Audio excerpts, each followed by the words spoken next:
Hello and welcome to Daughters of Ferrex, the show that looks at marginalization, prejudice, other atrocities, and asks the pressing question, how can we make this about Star Wars? I'm your host, Eleanor Mueller. With me is my Oh, she's not here. I guess it's just you and me today, listener.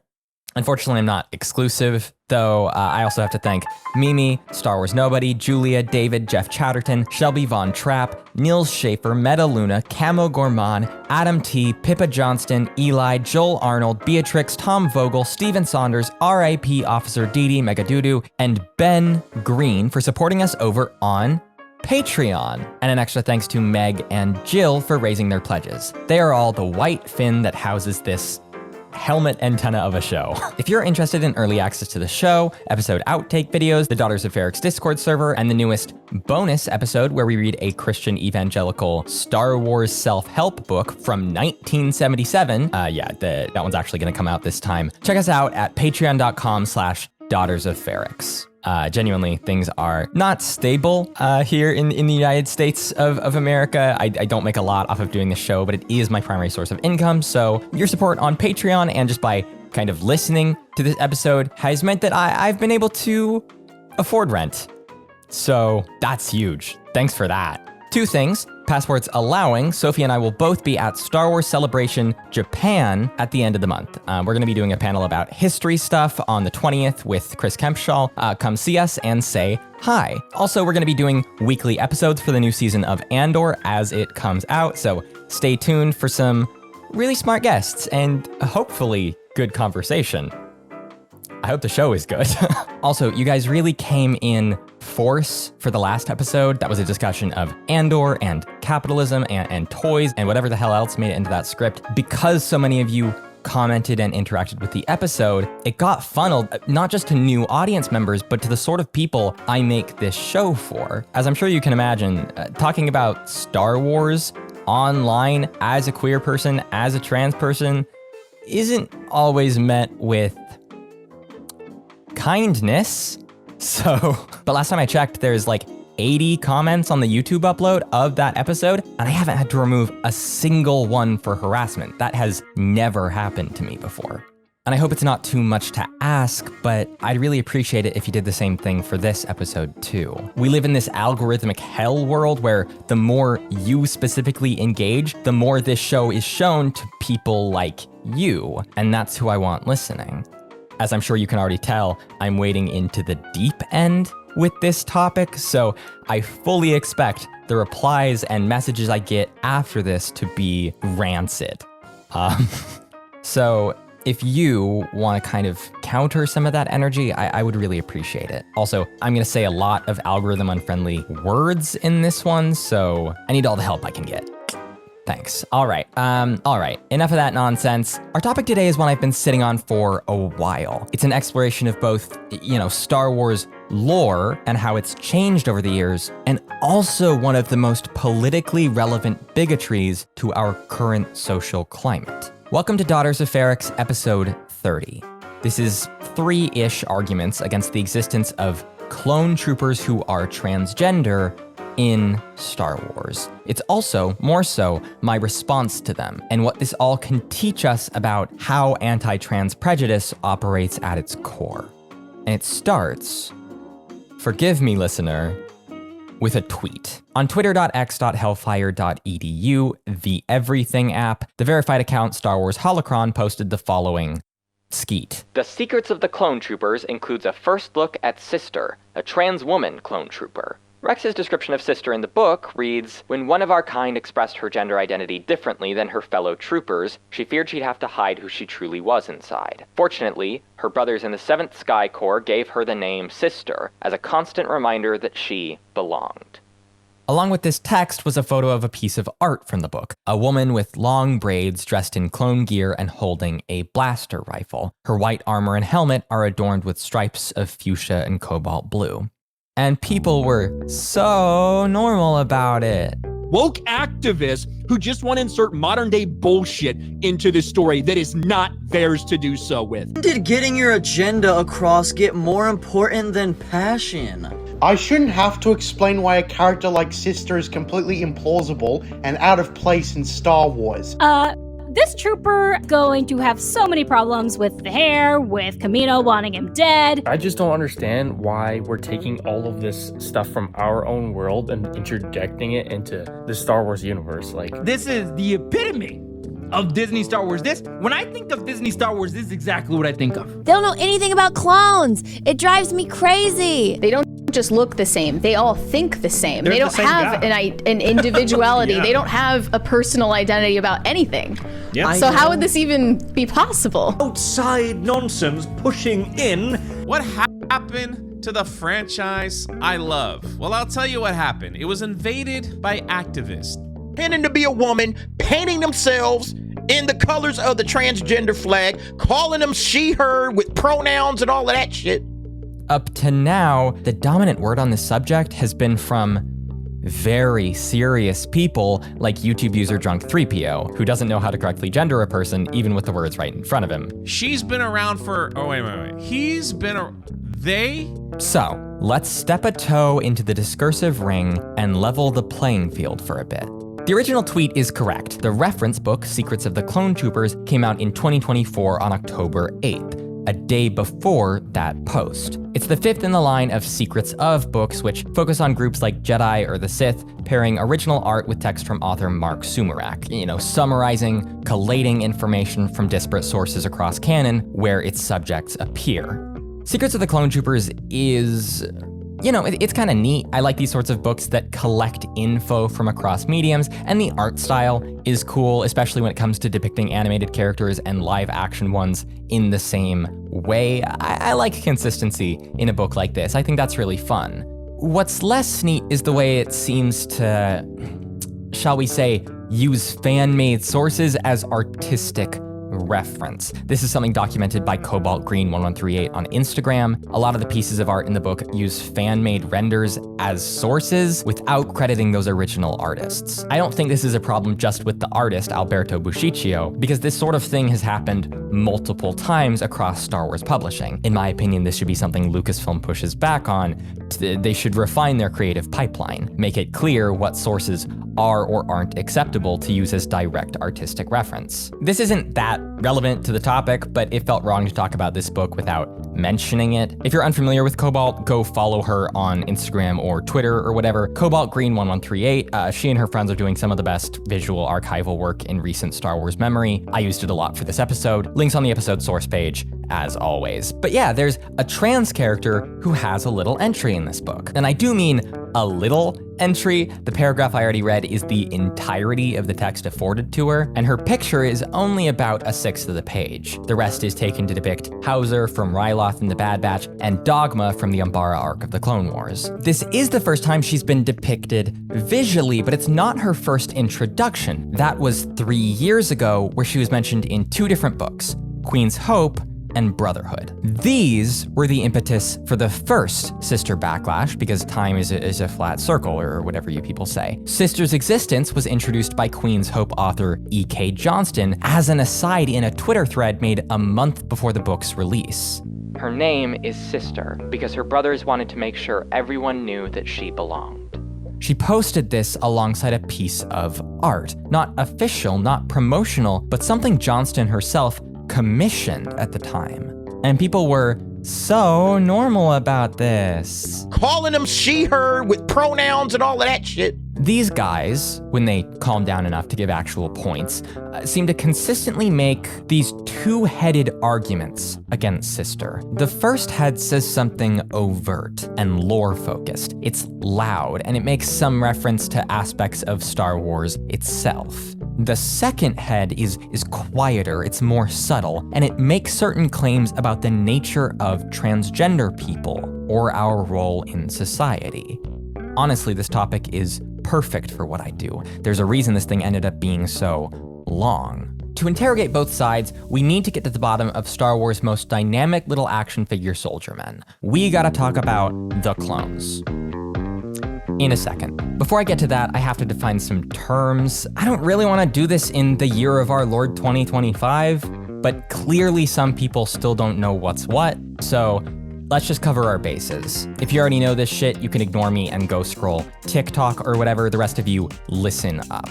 When I say transgender, it's a broad umbrella word to refer to any people who move away from their previously assigned gender. This necessitates the crossing of whatever gendered lines of their culture are in order to live as something else. This is what Susan Stryker calls the movement across a socially imposed boundary away from an unchosen starting place. Sometimes people do this because they feel like they actually belong to a different gender. Other times a person is just interested in doing their own thing. This movement may also involve the alteration of physiological sex via various forms of bodily augmentation, though it does not have to. Speaking very generally, trans women are people that are assigned male at birth, typically live some portion of their lives gendered as boys or men, and then transition into womanhood, occupying relevant social roles, using feminine terms of address, etc. Trans men are the inverse, assigned female at birth, gendered as girls or women, and then they transition into manhood. If you don't think people can do that, I'm not really here to convince you otherwise. You can keep listening and see if your mind changes, but I myself am a trans woman. This is my life. There's your evidence. I'm not gonna bother to justify that. I'll be explaining some of the mechanics of transness much later, but in short, we're just a way people can be. I'm not gonna debate my own existence with someone who has substantially less skin in the game. At that point, it's not a marketplace of ideas, it's a fucking coliseum. What I am here to do is make some of it a bit more accessible so that people who don't have someone like me in their life can understand this shit at least enough to sit through the rest of this episode that is, I guess, supposed to be about Star Wars. Non-binary people are also typically transgender, but even non-binary is itself a blanket descriptor to include people from any sex assignment that transcend or abandon the role they started with in favor of any combination of androgyny, ambiguity, masculine femininity, feminine masculinity, non-committal fucky bullshit, or the refusal of gender altogether. For our purpose, all you really need to know is that these people are also around. Sorry, NBs, I'm not really talking about y'all much today. Okay, what do we have left? Okay, so the same way non-gay people are straight, non-transgender people are cisgender. Easy, simple term, especially useful for discussions surrounding that dividing line. Not always a relevant one, but it's still very real. For example, transness doesn't just begin when a person starts to transition. The experience of a person who's raised in a gender role they don't identify with is itself non-normative. An individual who learns she's a trans woman in her 20s will usually have had a much different childhood being raised as a boy than those around her who are cis. Lastly, and this is a little bit tangential, but it is important, sexuality is different from gender. It means something different for a cis woman to be straight than for a cis man to be. It means that she's attracted to men, whereas he's attracted to women. These are separate categories, and the same goes for trans people. For example, a straight trans woman is attracted to men. A straight trans man is attracted to women, regardless of his transness. If he's a dude and he's only into girls, he's still straight. Again, you can disagree with that, but trust me, you're gonna be wrong. I've got a few friends who are gay trans men, and let me tell you, the people they fuck are not into women. Also, I've met some straight trans women, and I have about as little in common with them as I have in common with, straight cis women. So, if that's not good enough for you, go watch Our Trap's Gay by ContraPoints. God, I hope that video hasn't aged badly. Maybe that was a mistake. Gender and sexuality may be categorically distinct, but our historical oppression is often one and the same. In a society where straightness is the norm, the two are tied together. Any departure from either is imprecisely lumped together as sexual deviation, which is goofy. I'm not trans because I'm a pervert. I just happen to be both. All of this means that trans, gay, other flavors all have shared political goals. This is the group we refer to when we say queer people. This is where we get the acronym, LGBTQISSISSIPPI. But this union also means that we get punished in similar ways, as we'll touch on in this program. Okay, thank you for your patience. Gays, you can close TikTok now. I promised you action figures. Back to Star Wars. In 2002, Attack of the Clones was released, fulfilling the promise of the Clone Wars as mentioned in the original trilogy. You fought in the Clone Wars? Clones of bounty hunter Jango Fett were introduced, commissioned to be an oh-so-convenient army in the Republic's time of need. The guy who ordered the Army's creation and why is, as scholars say, plot bullshit and isn't relevant to our discussion at the moment. The point is that they happened. Obi-Wan sleuths his way to the ocean planet Kamino and discovers, in the words of the Prime Minister Lama Su, a clone army, and I must say, one of the finest we've ever created. Walking through the halls of this cloning facility, Kenobi sees clones in various stages of growth. He sees all of these azure pods filled with curled up CGI fetuses like an anti-abortion propaganda film, rows of cadets, blue-clad children in front of computer terminals undergoing combat education, a mess hall with adolescents dressed in red training fatigues, and finally, long queues of armored adults lined up for their helmets, donning the stark white plastoid they wear in rank and file for the Galactic Republic.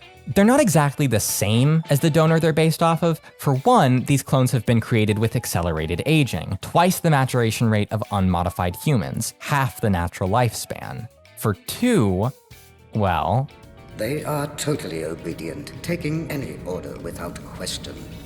We modified their genetic structure to make them less independent than the original host.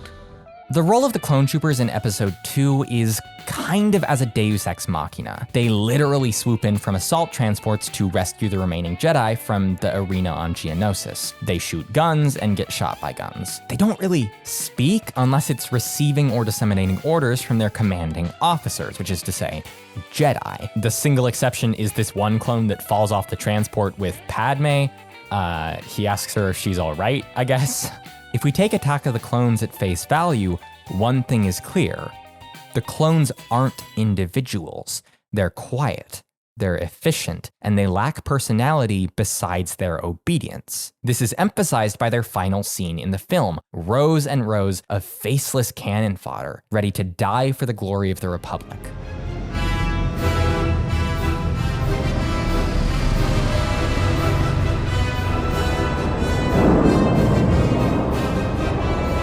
So, this highly trained military for a proto-fascist state proceeds to wage war across the galaxy. And some of that war is in the next on-screen appearance of the clones. Not episode 3, but a rinky-dink series of Cartoon Network shorts, Star Wars Clone Wars. Famous for people talking about it retrospectively on the internet and going, oh yeah, I guess this art style's kinda neat. For those less familiar, this is not the Clone Wars, the 3D animated show that started 5 years later, though we will talk about that in time. This is 2D traditional animation, 3 to 4 minute shorts without much plot or overarching story besides saying, there is a war happening, this is that war. As an aside, apparently the show existed because Hasbro specifically wanted there to be prequel era media on TV so they could better sell action figures and other toys. So welcome back, Hot Wheels Racing Club. Anyway, distinguishing the two shows, I'm gonna be referring to it here as Clone Wars 2003. Got it? Cool. Like I said, there isn't a lot of narrative going on in the show, but what there are a lot of are clone troopers. They shoot guns and get shot by guns. Seriously, there's a lot of fighting in this show. Like, so much fighting, potentially too much fighting. And the clones kind of get even less than they do in Attack of the Clones. They barely talk, they mostly communicate amongst themselves using nonverbal hand signals. They're basically identical in appearance and behavior, they're interchangeable, and they don't ever show their faces under their helmets. They don't get to be characters. Listeners of a certain age will hear this and say, what about Commander Frodo? Fordo, his name is fucking Fordo. What about Captain Fordo? He's a character. But what are Fordo's character traits? Having red highlights? Being good at shooting guns?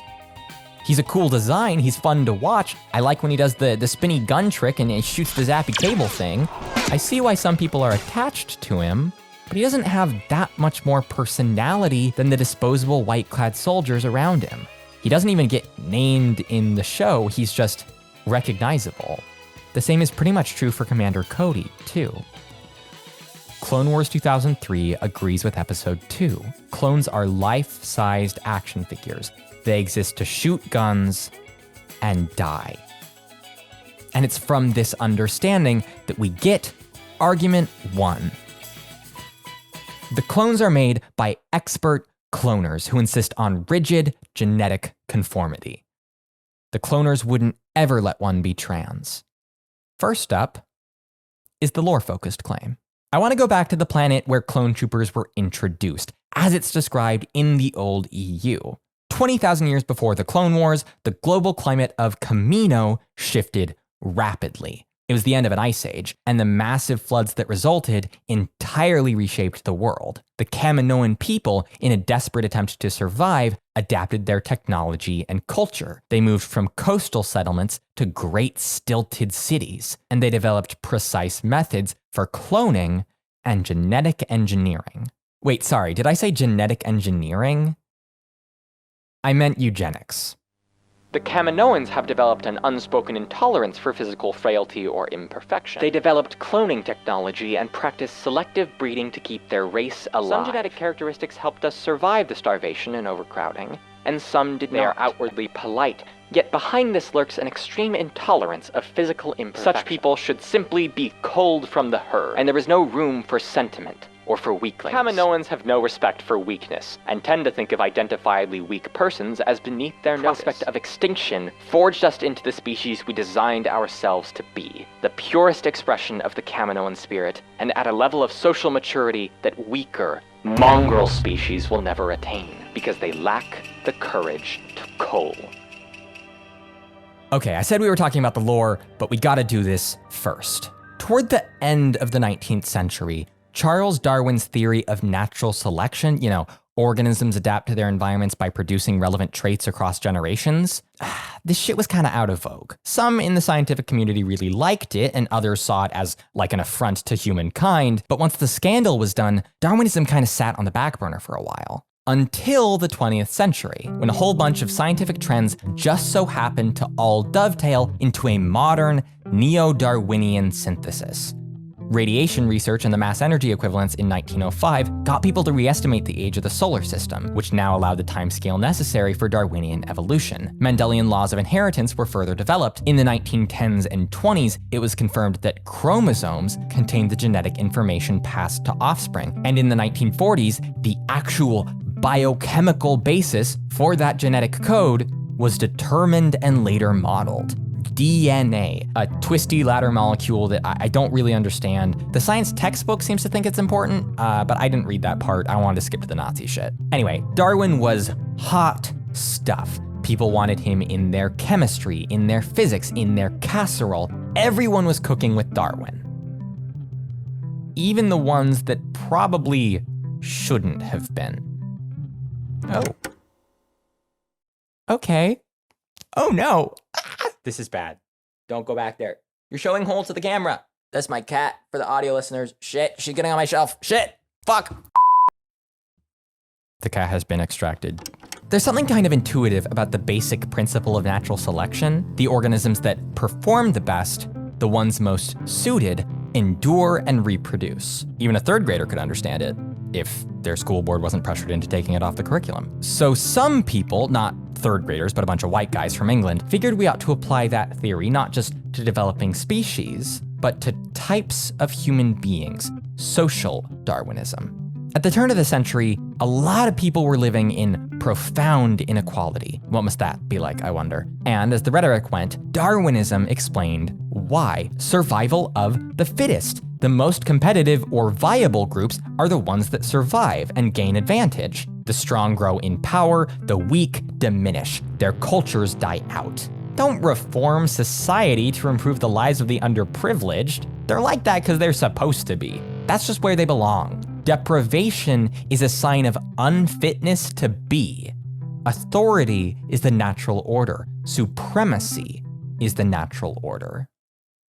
Social Darwinism became the philosophical justification for colonialism, exploitation, redlining, laissez-faire capitalism, whether it was the belief that some people are naturally unequal and should be disadvantaged, or that inequality is an indicator of natural status. It's something of a self-fulfilling prophecy, especially when it's dudes who believe that shit already enforcing that inequality. But even further, this ideology and its adherents ceded ground for the wider acceptance of that old chestnut called eugenics describes a cluster of ideas centering around the supposed improvement of the human gene pool.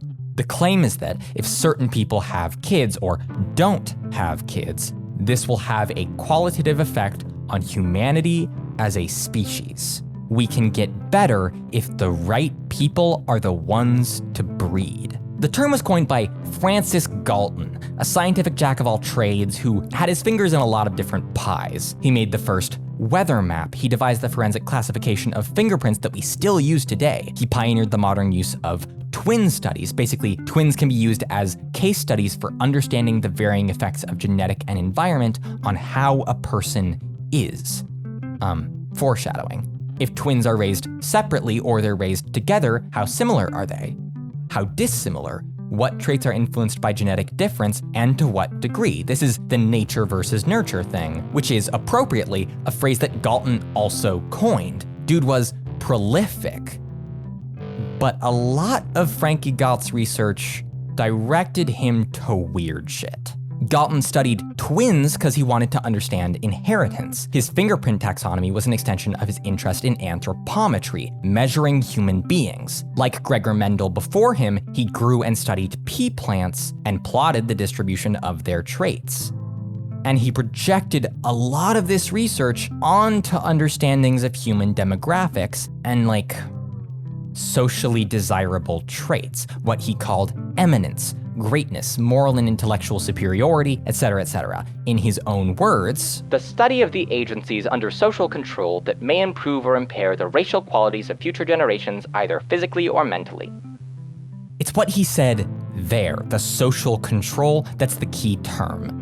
Because eugenic thought doesn't stop as such. It's not just about the ideas, not just the science, it's deeply political. A major concern of Galton's was that better off, well-educated people tended to produce less offspring than their poorer, weaker counterparts. This would supposedly have a dysgenic effect on society. The gene pool of the human race would be worse. These families would be outbred. The good stock of the Victorian wealthy would be watered down, particularly if they themselves deigned to breed with any less deserving than them.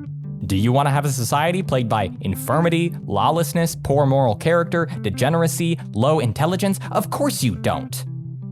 So the undesirables must be prevented from breeding. The family tree, the nation, must have its branches pruned.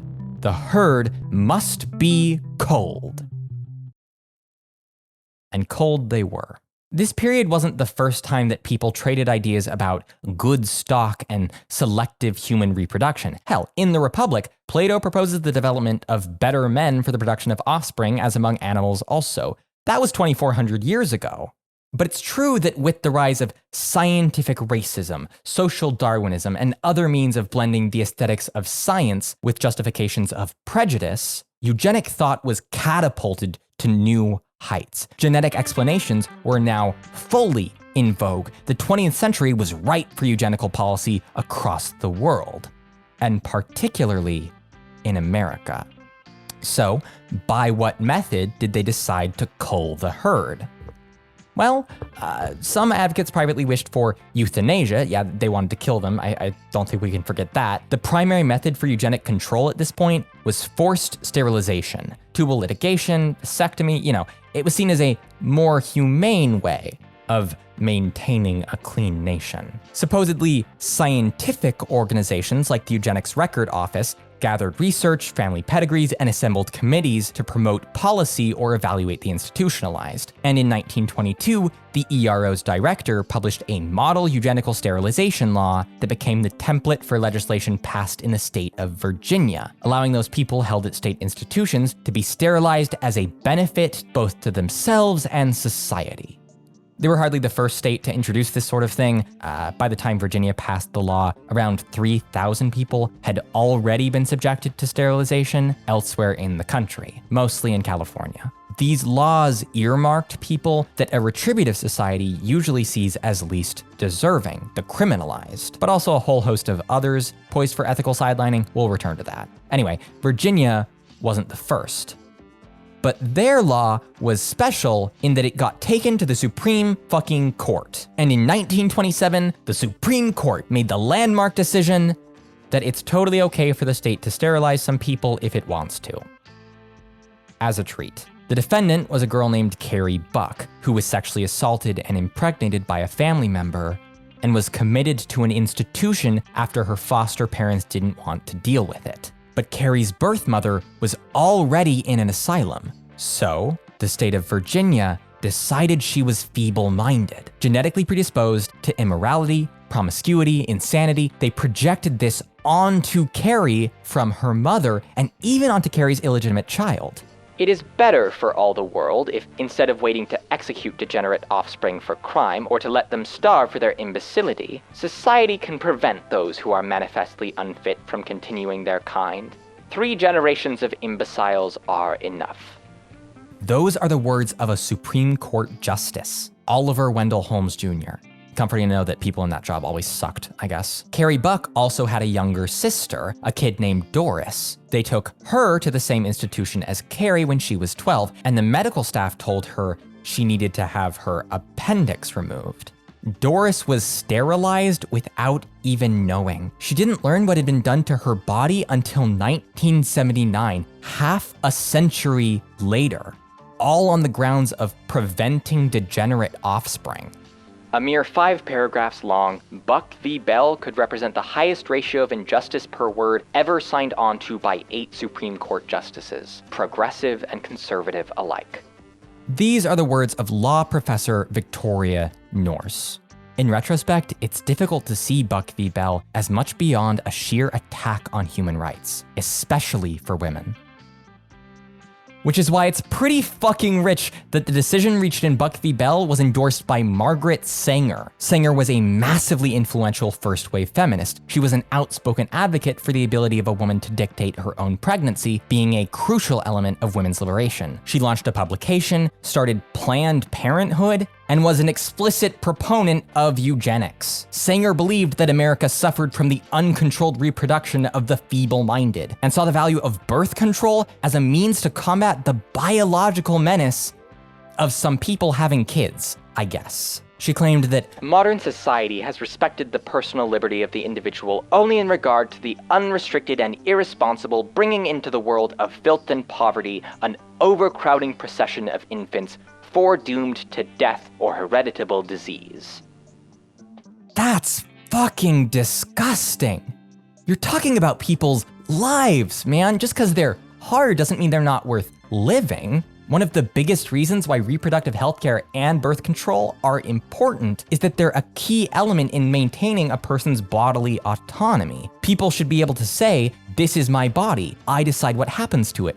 All people. God, what's even the point of the Planned Parenthood shit at that point? I mean, I know the point. It's because you believe that there are types of people that shouldn't get a say over what happens to them, which is an obvious and apparent ghoul take.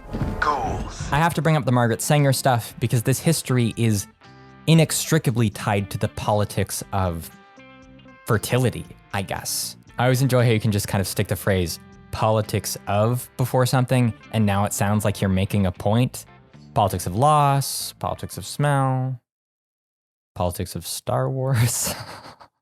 Shout out to modern Planned Parenthood, though. As far as I can tell, they're not run by eugenicists. I don't want you guys to get the wrong idea. The last time I went to one, I got the best medical care I've ever received in my life, so award for most improved. Under all of these laws, who gets deemed unfit? Well, the mentally and physically disabled were a continual target. People with epilepsy, congenital limb difference, low vision, the neurodivergent, those who are hard of hearing, people who can't walk, also poor people in general. Of course, the homeless were an easy target for this type of shit. Some people on welfare were threatened with the loss of benefits if they didn't agree to their own sterilization. And also there were a bunch of other people, but we'll come back to that. The United States eugenical laws stuck around for a very long time. And this stuff went global. The Nazis, at the very least, were huge on eugenic theory and scientific racism, which definitely tainted the aesthetics of eugenics, but the ideology and methods in many ways endured. More modern works still use eugenicist logic. The 1994 book, The Bell Curve, claims to take measured stances on the distribution of IQ,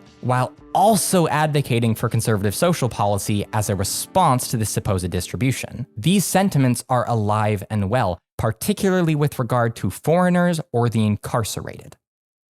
Oh, crucially, the science of eugenics is bunk. It's built on spurious claims, misunderstandings around how eugenics and heredity actually work, and some pretty flawed premises. For one, eugenic theory included a lot of causal assumptions. If you look at the children of rich couples, you can absolutely say that those children are most likely to grow up to be rich adults. So their wealth is statistically heritable. But this doesn't mean that that wealth is directly genetically determined, and lots of disabilities are genetically determined, but not heritable. It's also not so easy to isolate the single gene that makes you smart, or strong, or moral, or cool, or whatever. Your genes aren't the fucking Animal Crossing character creator. They don't pick from a preset list of 26 different types of eyes when deciding how your face looks. It's a complex web of interlinked genetic information. Many traits are tied to other ones, and it's not so simple as picking the quote-unquote good ones. And who's to even say there are good ones? Is it good genetics to be tall? Maybe we should be significantly shorter. We'd save on building materials for ceiling height and probably require less food and other energy. On whose authority do we determine that one is more preferable than the other? Who's to say that intelligence is actually what makes for the best society? Maybe supposedly dumb people are happier. Why isn't that what we're aiming for? And if you want a society with intelligence, what fucking kind? Emotional intelligence, social intelligence, spatial intelligence, musical, kinesthetic, logical? Let me tell you, they're not all the same as one another, because people are good at some stuff and then way worse at everything else. That's standard. Or do you just want someone that performs well on a fucking exam paper that says intelligence test across the top, all because some random ass white guy arbitrarily decided that this specific exam discerns that impossibly large category? Also, the dysgenics thing is not real. There's no evidence that genetic quality or intelligence or greatness or whatever deteriorates over time. People are getting better at IQ tests. They have to change the test periodically to maintain its standard distribution. And this isn't just me unfairly judging the poor eugenicists with the discoveries of my time. Contemporary scientists also took issue with their lack of rigor. Eugenics is pseudoscientific garbage. It's academic swill built on nonsense ideas and bad statistics. But even if it wasn't, even if the science somehow showed that it would benefit the species for some people to breed more than others, it doesn't. But even if it did, it would still be wrong as hell to use that data as an excuse to forcibly sterilize people or kill them. I don't think anyone should have their one precious self tampered with against their will. If someone themselves wants to be sterile, that's very much their prerogative. Having kids seems hard. But these are literally the mechanisms of life and death. Do we really want the state to hold that power over us? Is that a reasonable amount of authority for them to have? Eugenics is a conservative social movement wearing the skin suit of a scientific discipline, but it embodies neither word and mainly exists as an excuse to exploit or eliminate the already underprivileged. It artificially enforces a supposedly natural hierarchy of color, ability, and aptitude. It's using the name of science as a cudgel by which to do pure politics. As always, it's about who has power and who doesn't. Also, the people who have that power can maintain it. Speaking of which, Star Wars. The extended universe Kaminoans are unquestionably riffing on this type of eugenicist thought, right? They have no respect for weakness. They don't tolerate physical imperfection or frailty. Some genetic characteristics helped us survive the starvation and overcrowding, and some did not. And there was no room for sentiment or for weaklings. And the factual presentation of this fictional species eugenic practice as the only reason they survived unintentionally serves to support these ideas. That last quote I pulled, the sentiment or weaklings one, is a bit more complicated. It's from an individual Kaminoan scientist who isn't a reliable source. She is condemned by the text, but that condemnation is more for her extreme techniques and unrelated treason, not for the Kaminoan racial ideology as a whole. And other books parrot these ideas uncritically. They make it seem like culling the herd might be distasteful, but that it works. And let me be abundantly clear, it does not. All it does is target people who are chosen to be on the bottom. For example, Kaminoan society is stratified into a caste system. The ones with blue eyes become menial workers, yellow eyes delineate skilled labor, and gray eyes are the administrative class. They are, as it's put, bred to rule, in stark contrast to the blue-eyed ones who are explicitly seen as disposable by the species' racial elite. You might ask, well, if Kaminoan society is so focused on genetic perfection, why would they allow for variation of eye color? Part of it is the supposed mechanics of cloning, which, put a pin in that. But also, Kaminoans, or their elite at least, plainly maintain that variation because they benefit from it. All caste systems privilege the selected few at the expense of a disposable many. They arbitrarily carve up a single society into categorical hierarchies in order to be at the top. This is where the concept of race comes from. It's a social technology that was created in the 17th century in order to delineate who got to have rights and who didn't, who got to be free and who had to be enslaved. It wasn't social Darwinism, it was the slavers, the ones who profited, that made that decision. Sidebar, you could, if you want to be a stickler, make a distinction between exploitative bigotry, as we can see in the Kaminoan caste system, and exterminationist bigotry, wherein an otherized group is designated as a thing to be eliminated or removed. In practice, though, the two have a tremendous amount of overlap. The Kaminoan caste system may exploit the blue-eyed population, but it also specifically excludes any children born with green eyes, which are promptly killed due to genetic inferiority. And maybe as an example of what could happen if the blue ones don't stay in their place. The United States has draconian border policy regardless of administration, and this means that undocumented immigrants, a highly racialized category, whether they ought to be or not, comprise the exploited backbone of the American agricultural industry. And also like construction. In the first week of this term, the current administration signed a slew of orders to fulfill a key campaign promise: the mass deportation of undocumented people in the US. They're detaining more, fast-tracking deportation by stripping due process proceedings, and ICE agents have been emboldened to perform arrests in institutions like schools and churches. To be clear, this isn't that much of a difference from previous policy. Joe Biden set the monthly deportation record. But human rights aside, as they often are, actual mass deportation would be a logistical nightmare. It's hella expensive, but also it'd be a huge fucking blow to our exploitative economy. So there are ways in which these things function in opposition. However, these exclusivist border hawk policies enable that exploitation because they give undocumented individuals very little access to rights, including labor rights, which means they have fewer avenues of recourse when abused and underpaid. They're meant to be desperate. The cruelty is the point.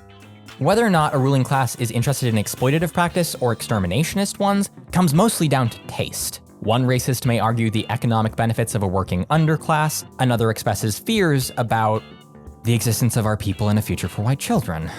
Hold on to that. But yeah, the balance of power may oscillate between the two strategies, but both get the wall. Anyways, sidebar over, it's along supremacist lines that Kaminoan society is constructed. And that's imposed onto the clone troopers as well. In the EU, not all clone troopers are the same. There are classes of soldiers designed and raised to be different. Advanced Recon Commandos, nicknamed ARC Troopers, and Republic Commandos. Republic Commandos are an elite group trained by a division of mostly Mandalorians called the Koivil Dar, who themselves act as drill sergeants while the commandos are still cadets. This direct training and other augmentation are what prepare them for deployment into 4-person Special Forces squads for infiltration and sabotage missions, and to be supposedly better than their non-commando counterparts. It will be your inherent physical traits that win the day.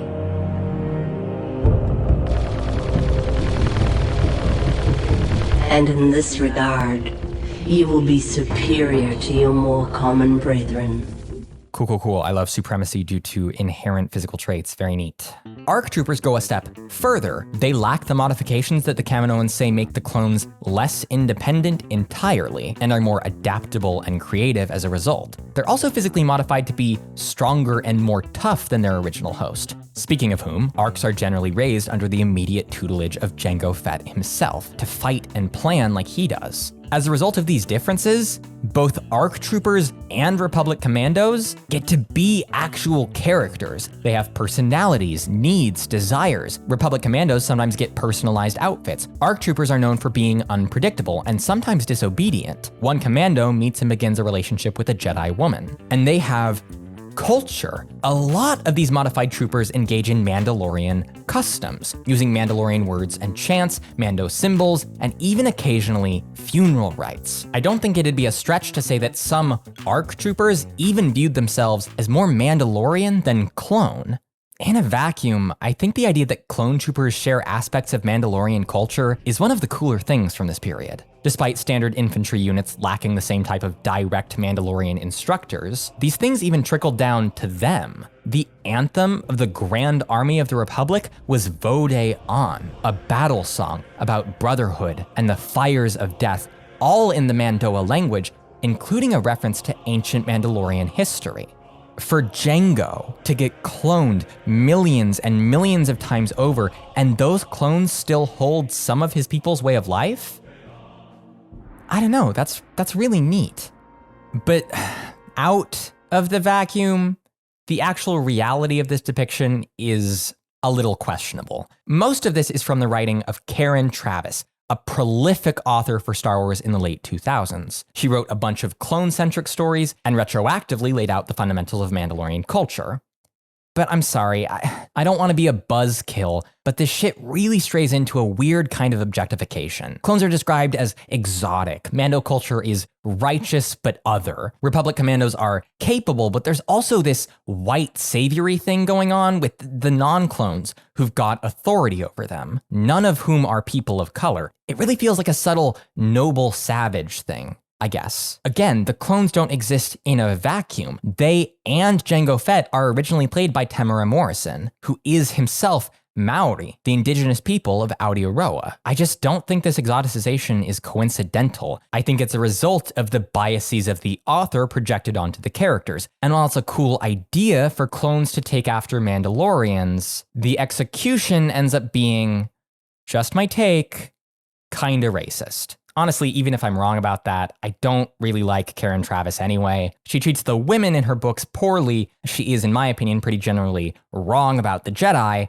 and she has not so good politics. I follow a lot of Star Wars authors on Twitter, but I would really rather not see the weird anti-immigrant nationalist shit she retweets on the regular. I've also heard she's posted and liked transphobic stuff online, but it's been years. I can't find the receipts for that. If that's true, it's very funny how much I'm citing her work in this episode.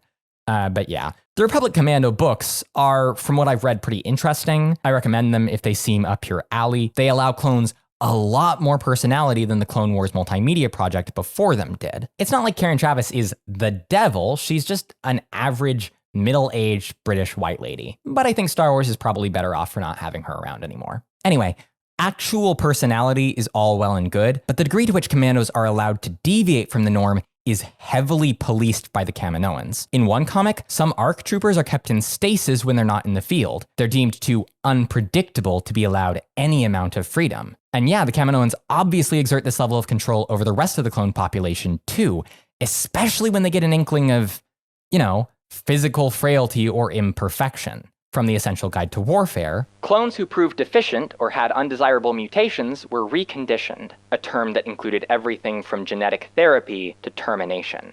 Aberrant clones represented just 3.5% of each batch. Later on in this same section, Essential Guide to Warfare claims that the initial order of clones was for 3 million. Putting aside the fact that 3 million is a woefully small number for any kind of galactic scale conflict, more than 4 million people served in World War I just from the US? 3.5% of that 3 million is over 100,000 clones. 100,000 deemed aberrant, many of whom were killed for not passing quality control. This is the argument.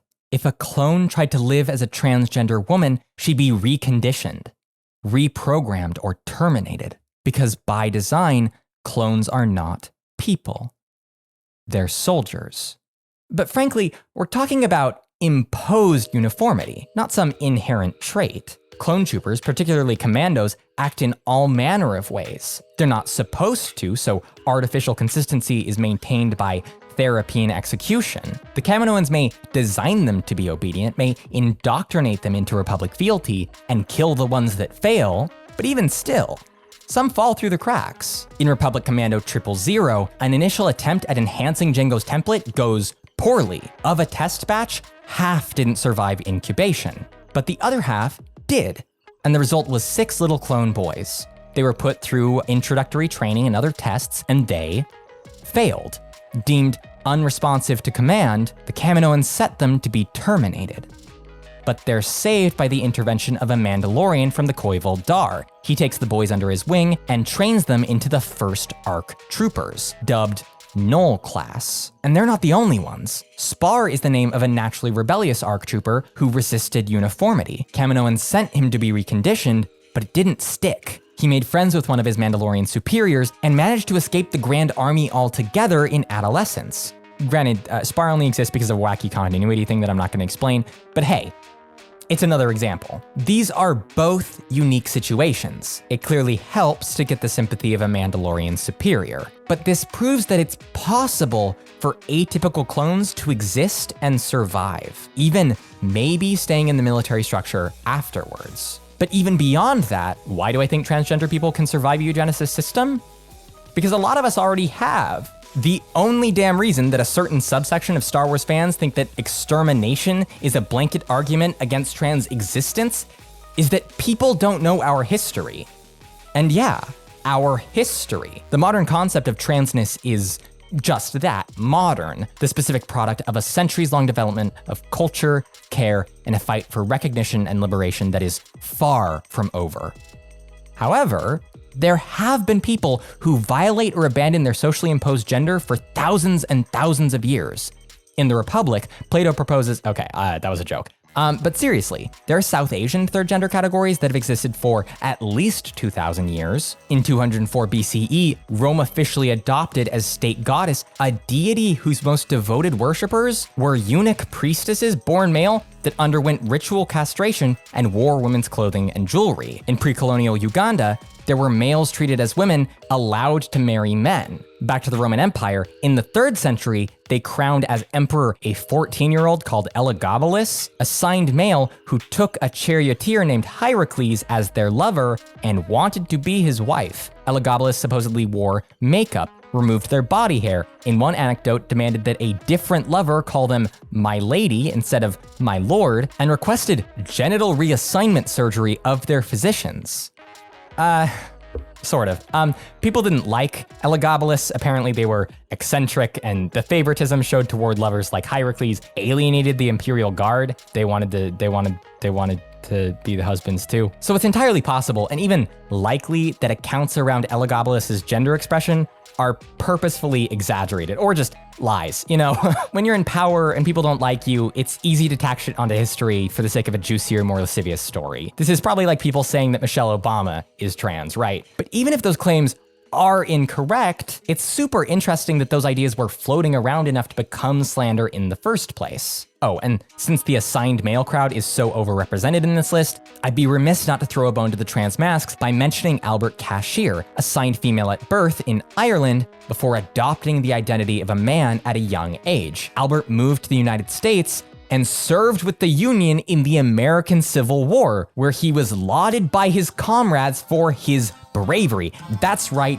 even us trannies gotta stick it to those Dixie bastards. We'll all go down to Dixie, away, away.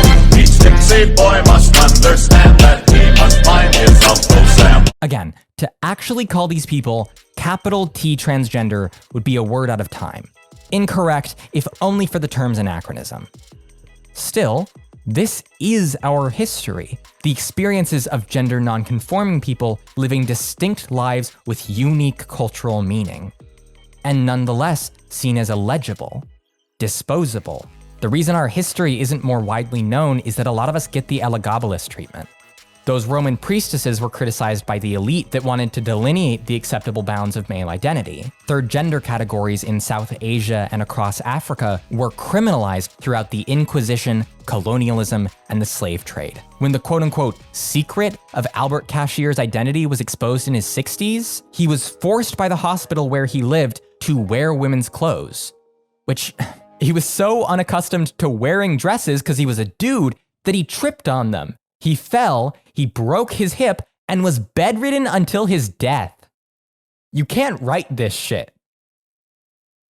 There's this way that people talk about genocide that I think we need to do away with. It gets framed as, in a word, totalizing. As if for something to qualify as genocidal, the perpetrators have to succeed in some way, that genocide is exclusively the complete extinction of a people. But it ought to be understood with more complexity. The most basic ass definition is the one presented by the United Nations General Assembly in 1946. Genocide is a denial of the right of existence of entire human groups, as homicide is the denial of the right to live of individual human beings.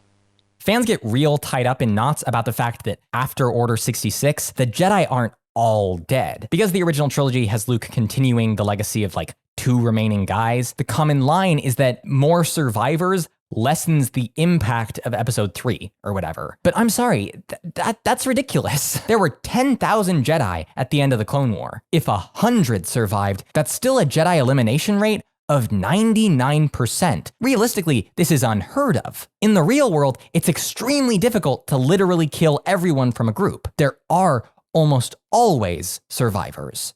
This doesn't diminish genocide, far from it. It just expands the horror. Culture is lost, lives destroyed, and then the ones that survive have to pick up the pieces and continue in a world without the rest. The worldwide Jewish population is only just returning to pre-Holocaust numbers. Genocide is deliberate. It's a crime of special intent. It's violence carried out with the purpose of making a people not exist anymore. And that violence can take a lot of different forms. In the Convention on the Prevention and Punishment of the Crime of Genocide, the UN General Assembly adopted a treaty naming 5 acts considered genocidal to a group. Killing members of the group, causing serious bodily or mental harm to members of the group, deliberately inflicting on the group conditions of life calculated to bring about its physical destruction in whole or in part, what sociologist Helen Fine named genocide by attrition. Free Palestine. Forcibly transferring children of the group to another group and imposing measures intended to prevent births within the group. What was that last one again? At the core of eugenics, just as Francis Galton defined it, is the race stuff. It cannot be separated from then contemporary concerns around the integration of Black people in the US. Anti-miscegenation laws were introduced so people of different races wouldn't breed. This is where we get the one-drop rule, as reflected in the 1924 Racial Integrity Act, straight from, can you guess where? That's right, it's Virginia again. The term white person shall apply only to such person as has no trace whatsoever of any blood other than Caucasian. Whiteness is defined within pure racial integrity, supposedly untainted by other lineage. This was the research published in works by people like American osteologist R.W. Shufelt, author of such miserable classics as The Negro, A Menace to American Civilization. According to these people, whiteness is perpetually at risk of being diluted over time. It's the dysgenic stuff from earlier. Eugenicists also penned the anti-immigration laws of the 1920s as a means by which to prevent the supposed invasion of unfit races. It's fucking great replacement shit. The proportion of Black patients sterilized by the state in North Carolina rose from 23% in the 30s and 40s to as high as 64% by 1966. From the Southern Poverty Law Center, between 100,000 to 150,000 people were forcibly sterilized annually in the US under these federally funded programs. A disproportionate amount were women of color. They weren't just focused on non-whites, though. While many concerned themselves with threats from outside the white race, still others started to develop increasing fears for threats from within. R.W. Shufelt didn't just publish hate screeds targeting black people, he also put out the medico-legal consideration of perverts and inverts after spending time studying those who'd been arrested for various then crimes. Men arrested for homosexuality and, men supposedly masquerading in women's clothes. It was trans women. He was studying trans women for his pervert essay. Homosexuality, among white people, does not further the white race, and thus he claimed it should be further studied in order to develop a means by which to eradicate it. This and similar scholarship set a precedent for the pathologization of queerness as a mental health condition, especially in service of supremacist ends.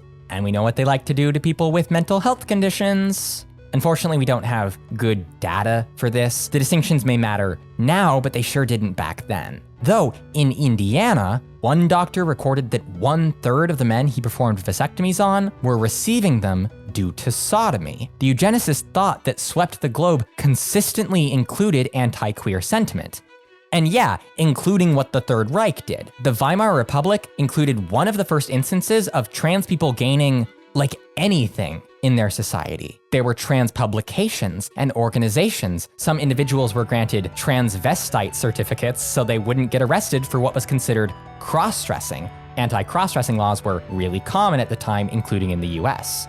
But these extremely small victories became a target for the Nazis. Recall that one photo of the Nazis burning all those books on sexuality and gender research. And remember that it's a bad sign when a state tries to erase its research on transgender people.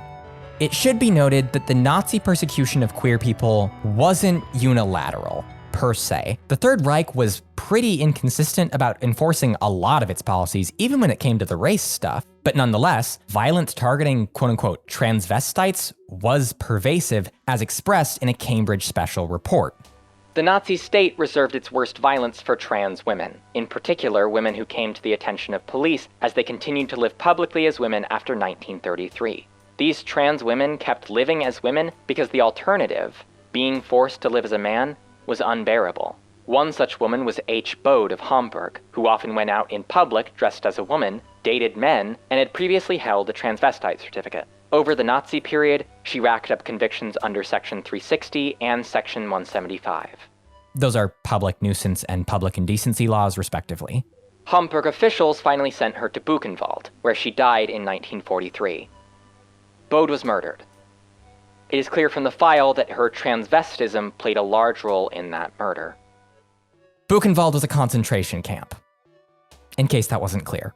I'm telling you about the Nazi shit so that you actually understand how bad it gets. But unlike outspoken race science, the ways queer people were targeted didn't get less popular when Hitler put a bullet through his brain. Those people who were unjustly imprisoned by the Nazis under public indecency laws still had to carry out their sentences in post-war Germany. Isn't that fucking wild? You're in a motherfucking concentration camp and you can't even cheer for Allied victory. Also, you might have heard of conversion therapy, a treatment involving various forms of torture and coercion with the goal to convince gay and trans individuals to just not be. This has sometimes involved sending people, often children, to camps where they're subjected to shock therapy and physical abuse. Again, for the purpose of forced desistance. Which doesn't work. You can't force queer people not to be, but it does do extreme harm to them. And it's shockingly common. In a lot of ways, it got its start in the 20th century, but it's still around today. In the US, 20 states lack conversion therapy bans. One state has an undisputed law that prohibits local conversion therapy bans. One guess where? Okay, I'm sorry, it was Indiana, but that would have been really funny if it was Virginia. According to the UCLA Williams Institute in 2019, almost 700,000 adults in the US had received conversion therapy, and trans people are 3 times as likely to. And lastly, trans people worldwide have often been forced by the state to choose between our identities and our reproductive rights. Until 2013, a Swedish law described as originating from the dark times of the eugenics movement required trans people to both be sterilized and unmarried to change legal documents. A similar law was on the books in Japan until 2023. These systems of harm and control have endured for decades because the goal is to deny us our existence, to erase our culture, ignore our history, and make there be less of us. People are forced to undergo conversion therapy because the point is to make fewer people gay.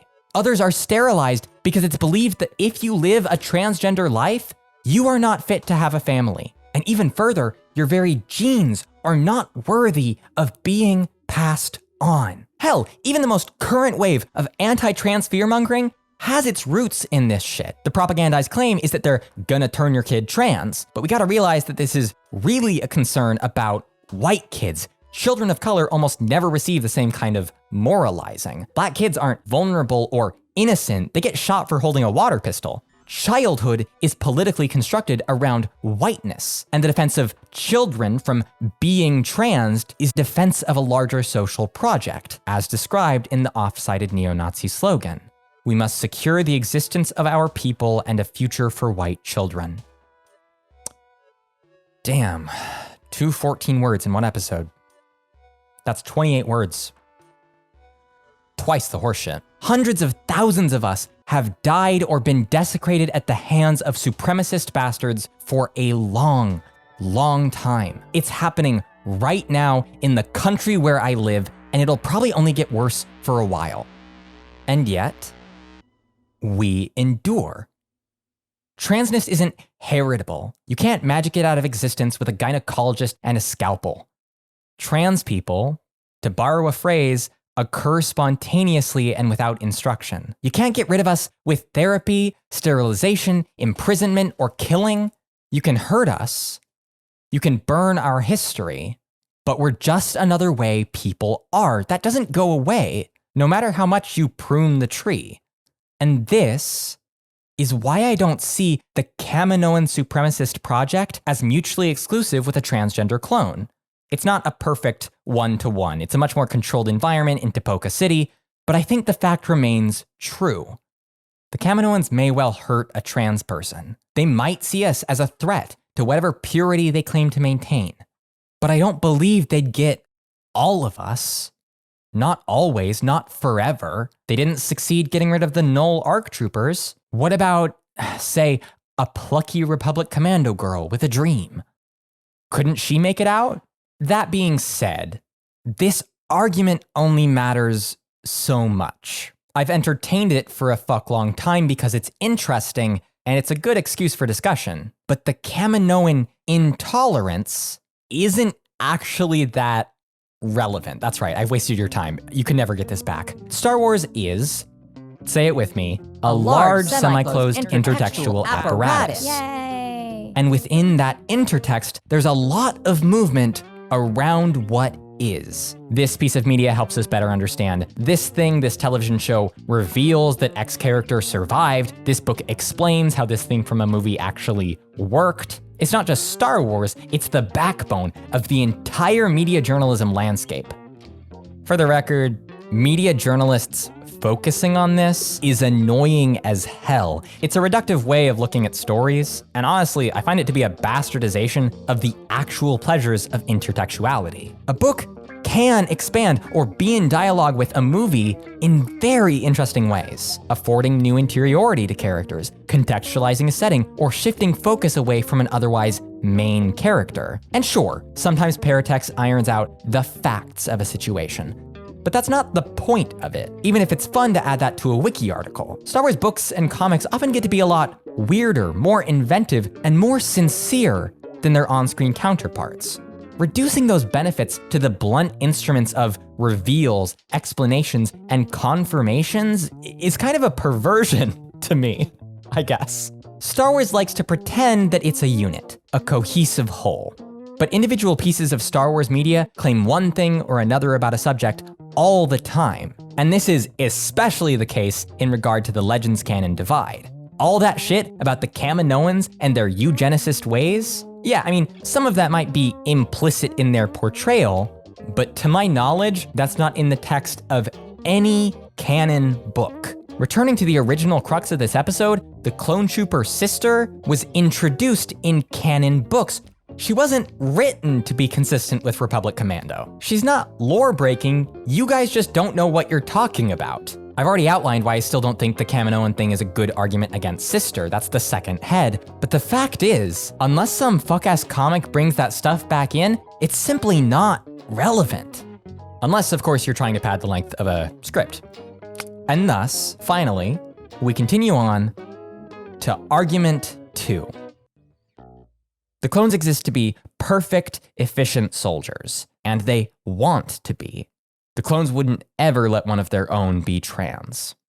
Again, 2 arguments here. Another, lore-focused claim that the clones are uniform, they're culturally rigid, and then the second is quieter, a belief about the military. Once again, let's start with the lore. The establishment of the new canon isn't the first time that Star Wars has experienced a big informational divide. Clone Wars 2003, the Republic Commando books, and the game, those were all trying to be reasonably consistent with one another. They lay down a particular status quo in the footsteps of the movies, for the most part. But frankly, George Lucas didn't really care. I mean, he wanted to tell his own stories. He wanted to do it his own way. That's what he always seems to prefer. The result was The Clone Wars. This is both the television series and its theatrically released pilot. With that came myriad retcons of varying sizes, such as Dathomirian culture and history, Maul's family, Mandalorian culture and history, rip Karen Travis, Jango Fett not really being a Mandalorian at all, this didn't stick, Anakin training a Padawan, character deaths like Adi Gallia and Evan Peel, Asajj Ventress's whole deal, General Grievous's whole deal, Darth Bane's. There's paratext from that time that tries to reconcile these differences, just like happened with the prequels before it. But the retcons were gradual. Bits of information were chipped away and altered and overruled, often just according to Lucas's own evolving tastes. Karen Travis stopped writing Star Wars because of this. Rip Bozo. It was eventually acknowledged by people working on the show that there was no real way of squaring these 2 continuities, which I might argue was kinda evident from the onset. It's still a Clone Wars show, clones are shooting the small guns, they're shooting the big guns, they shoot guns from ships, they get shot by guns. But with the Clone Wars 2008 came a somewhat new portrayal of clone troopers, extremely similar on the outside, but with subtle internal variations that make for a wholly different late-stage result. Military forces in the real world are often understood not just as comrades in arms, but specifically brothers. A lot of people think that a homogenous military constructed on traditional norms of masculinity is the only way to succeed on the battlefield, the only way to endure as a nation. The purpose of troops is to be strong. That's the story. And so the cohesion of masculine identity is the best way to maintain that strength. In that framing, the clone troopers are the paragonal military force, a literal brotherhood, an entire army trained to be efficient, loyal, and courageous. Can you get a more homogenous military than your soldiers all being the same guy? I think conventional fan wisdom agrees with this. People seem to think that clone conformity is one of the reasons they're so effective as a fighting force. The gimmick of the clones is that they're all soldiers with the same face. They all look the same. And that's pretty much how it was, remember the interchangeable troopers from Clone Wars 2003? All the same guy. But in the Clone Wars, they don't quite look the same as one another. The Doyleist explanation is that they needed main character clones to look different so that kids could recognize them on TV, and then they want to buy the action figure when they see it in the store. But 1, that's boring. And 2, that downplays the very real differences in interpretation going on here. This was deliberate. It's part of the show. Clones are all the same in the prequel movies, pretty much. The main characterist one is Commander Cody, and his distinguishing features are slightly different orange markings and a visor. And sure, in the Clone Wars, there absolutely are consistent armor colors among units and ranks. But clones also customize their armor. Some have funky stripes, others have complex designs or other symbols. This one guy has it's like a fucking airbender arrow. on his helmet. It's like an Avatar reference. Yes, I did check. It does have the correct proportions as they're outlined in the Legend of Korra Book 1 art book. Thank you for asking. It's a Star Wars show. I gotta take my Avatar references where I can get them. Clone Captain Rex's helmet includes Mandalorian iconography, but also rows of tally marks on the sides. Rex's armor in general is unique. It's a homunculus of welded together pieces from both generations of clone armor, as it differs from Attack of the Clones to Revenge of the Sith. Because I guess he preferred the old, like, T-visor or whatever. Clones have a robust tattoo culture, especially facial tattoos. Dogma from the Umbara arc has this like V-shaped thing off center from his nose. ARC Trooper Jesse has a big headpiece with like the Republic cog. It matches his helmet. It's cute. Kix has a string of problematic text past his hairline. The only good droid is a dead droid, I think, which is a choice. And speaking of hair, some clones maintain beard stubble. Fives has a fucking goatee. Some of them have soul patches. A lot of them have what's on top in like this standard black crew cut, but a lot of others don't. Some are fully bald, some shave their heads. Mentioning Kix again, that guy has lightning bolts in his buzz cut. And there's Clone Commander Gree, who for some reason has decided to shape his hair into like two funky, like rectangular mohawk things. This might be inspired from US infantrymen in World War II, but like those guys only had like one mohawk. Gree has two.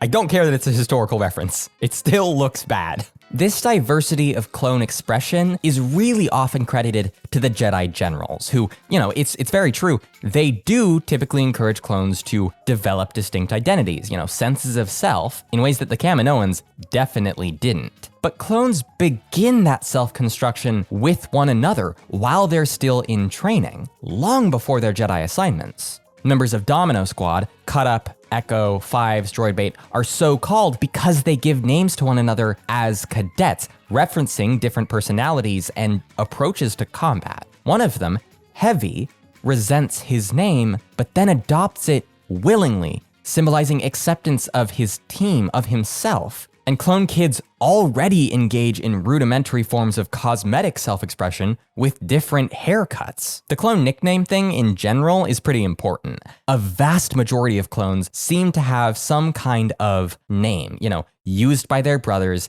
in place of their designation numbers. In the Clone Wars, if a character insists on using a clone's number over their name, this is usually framed as a sign of a person's detachment or even disrespect from the clones themselves. The most egregious instance of this is Pong Krell, a Jedi general who insists on exclusively using the clone designation numbers, even for an ARC trooper under his command. Let me be clear about the punishment for the treason committed by ARC Trooper 5555 and CT 5597. They will be court-martialed. They will be found guilty. And they will be executed.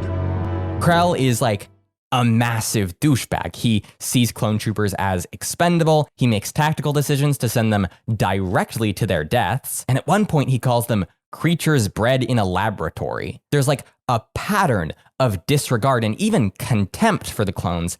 And this quasi-dead naming is kind of a part of it. Oh, actually, I'm talking about like entry-level trans stuff in this episode. Let me explain dead naming for anyone who doesn't know. So, a lot of names in our culture are explicitly or implicitly gendered. Frankly, most of them are. And so, if a trans person wants to be respected in the gender they transition into, they will typically adopt a new name for themselves, and they stop using their previous given name. That's what a dead name is. It's the name you don't use anymore, given to a different gender than you currently have. It's pretty disrespectful to use a trans person's dead name to refer to them as if it's like correct or even at all relevant. It can be awkward and confusing to refer to them that way, and it also shows like an active disregard for a person's identity. Some people insist that a dead name is somehow like a trans person's real name, that what they use after transition is fake somehow, and you know, this is nonsense. If a woman takes on her spouse's name after getting married, her maiden name isn't her real name, it's just something she used to use. If you insisted on using it, particularly without any regard to her current name, it'd be incorrect. And it'd also be a bit disrespectful of her marriage. You know, that's a big part of her life. She decided to honor it by changing her name. It's incredibly normal to respect that.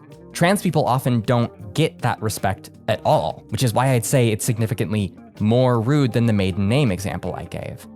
This shit adds up. Little etiquette guide if you have a trans person in your life. Unless they explicitly tell you otherwise first, do not use their dead name in any capacity. Don't say it, don't write it, don't talk about it as like a version of them that's now gone. That's horrible.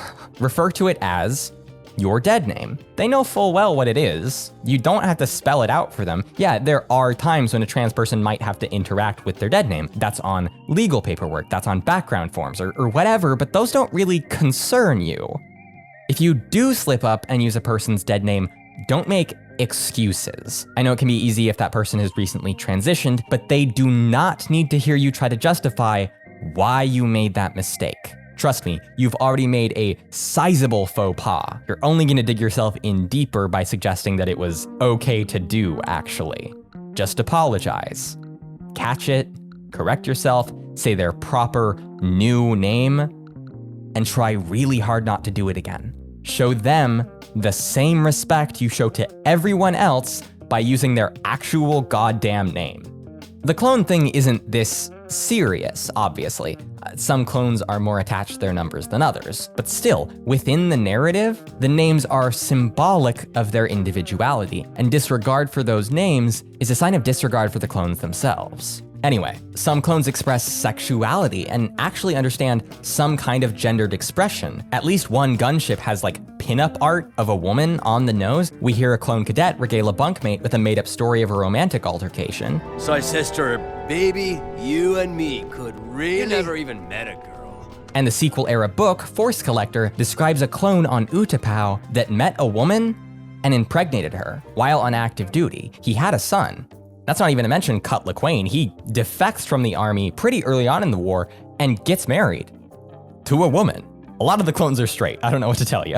Okay, important one. There's a fucking clone bar on Coruscant. Some of them go there and like drink as part of their recreational activities while they're on planetary leave. Clones have their own culture. It's affected by and largely shaped within the Republic's army, but that's always the case for people in military service. Yeah, they're forced into it, but so are conscripts. That doesn't make their lives any less theirs. Clones have various aesthetic and artistic tastes. Kix checks himself out in a bathroom mirror, and some clones enjoy a radio music broadcast produced specifically for the Grand Army of the Republic. You're listening to the Grand Army of the Republic broadcast, the voice of the Outer Rim. This next one goes out to the mutt jumpers of the 224th, slugging it out on Mimbom. You could say, well, you know, they have outlets like the radio station and the fucking clone bar so that they have higher morale and function better as soldiers. And that would be correct, because when people don't get opportunities for community building and self-expression, they tend to be worse at doing stuff. Identity matters, self-expression matters, at the very least so people don't want to kill themselves. They're not fucking robots, they have a bar. This personhood is even down to the metaphysical. The very first episode of the very first season of The Clone Wars has Yoda on a secret mission to sign a treaty on a moon and plot bullshit. And he's accompanied by a 3-clone support team. They're ambushed by a separatist battalion, they have to retreat, and they make camp in a secluded cave. In the dark, these clones despair. One remarks that they're low on ammunition, another declares preemptive defeat. But Yoda stops them. He invites the clones to join him, you know, all around this soft yellow light of this lantern, and he asks them to remove their helmets. This is already a far cry from the anonymous troopers that we saw in 2003. Yoda wants to see their faces. There's not much to look at here, sir. We all share the same face. Deceive you, eyes can. In the Force, very different each one of you are. He sees and addresses them as individuals. These aren't ARC troopers or Republic commandos, not special boys with special genetics or training. They're just normal-ass soldiers. But Yoda goes to each in turn and offers them comfort and counsel one by one, acknowledging their unique fears and strengths. He tells the first to sublimate his fixation on the enemy into a respect for his own ability. Yoda acknowledges the next clone's worries about munitions and discourages his belief that weapons win wars. Instead, the clone ought to believe in his ability to outthink the droids. And then Yoda turns to the last of them. Sire, rush not into fights. Long is the war. Only by surviving it will you prevail. Yes. Only by surviving it will you prevail. Sure, it's in the restrictive context of winning the war. That's what they're there to do. But Yoda places value on the lives of these clones, not only as a group, as an army, but as themselves. This is the first fucking episode of the Clone Wars, and it establishes in no uncertain terms that every clone is a distinct entity within the Force. They are explicitly people. They're human beings. They have hopes and fears, personality and midichlorians and autonomy, just as much as any other person in their situation would. Clones have personalities, desires, individualized relationships with identity and expression, and even with authority, and they're still pretty damn good soldiers. We are united. Rule 1, we fight together. So why do some people think that one of them being trans would get in the way of that? There's a concerted effort right now to keep trans people out of the United States military. This is not really anything new. Starting in the 60s, gender nonconforming people were excluded due to medical fitness standards. Remember, queerness was, as a rule, pathologized. This means that a lot of perfectly healthy and functional people who also happen to be trans are treated like they're out of their fucking minds. There were court cases about this, of course there were, but no substantive progress was won, and similar policies continued to be released even as recently as 2012. People were still being barred from enlistment and dismissed from military positions, all for being trans.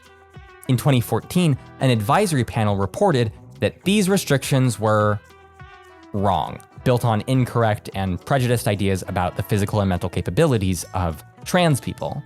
This was followed through on, a couple years after the military stopped kicking us out and started letting us in. Huzzah, we did it, Reddit. And yeah, that only lasted a couple of years. Our lives and our bodies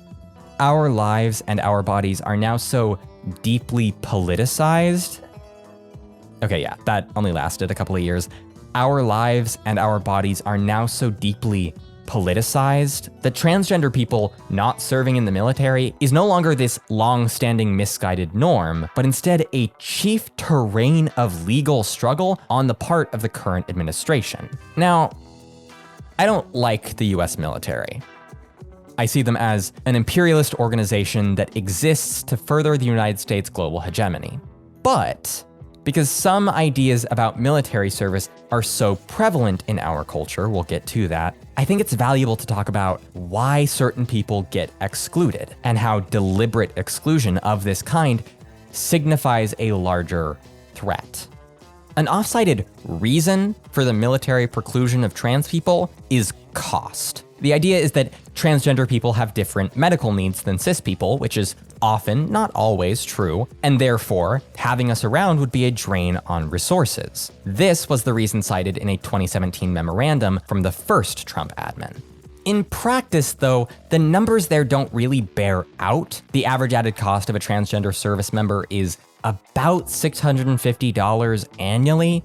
Figures from the nonprofit Sparta Pride via Aaron in the Morning. $650 isn't nothing. Extrapolated out to the around 15,000 trans service members, that's $9.75 million. I sure don't have that much. If I did have that much, I wouldn't be making this crummy show. Patreon.com/DaughterSofFerrex. Thank you if you're already giving me money. I'm sorry it's been a bit since an episode. Hopefully this one makes up for it. Now, 9.75 million, let's just say 10. It doesn't matter. $10 million sounds like a lot, but it is a drop in the bucket compared to the $900 billion budget the military had in 2024. Literally 0.001%. In 2014, they spent $84 million on sildenafil. That's Viagra for the, erectile dysfunction. And a majority for that isn't even guys on like active duty. It's for retirees and their dependents. I think that's fine. I think medical care should absolutely be available to people when they need it, but that's 8 times as much as trans people cost for a medical condition that's not exactly life-threatening. And it's not like the military spends like every other penny in super deliberate, considered ways. What I've heard from Army members is that at the end of the fiscal year, units have this use it or lose it kind of mentality. They blow a lot of their budget on shit they don't really need because they want to look like they're using the cash so their funding doesn't get cut the next year, which is seriously inefficient. Even besides that, like 3/4 of trans people in the military are senior enlisted personnel. They've been there for at least 12 years. To kick them out just cuz would be a massive waste of training and other personnel investment. We're talking anywhere between $1 billion to $18 billion, depending on years of experience. And that's not even to mention how expensive it'd be to replace them. And again, a lot of transgender people don't elect for medical transition, certainly not the expensive shit, but they want to kick those people out too. The budget argument doesn't really hold up under scrutiny, which is why it was dropped for the new ban. Executive Order 14183, prioritizing military excellence and readiness.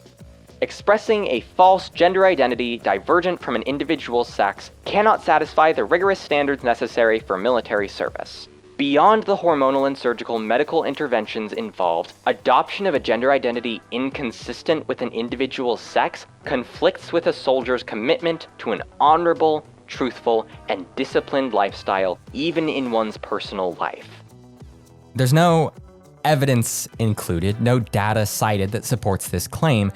In fact, research suggests that a service member being transgender has no widespread negative effect on combat readiness or unit cohesion, really at all. This is the argument made by Talbot v. Trump, a court case opposing this executive order. A memorandum from early February states that individuals won't be allowed to join the military if they have a history of gender dysphoria. It also outlines that trans people who are currently enlisted will have, gender-related healthcare ended, but that they've volunteered to serve our country and will be treated with dignity and respect.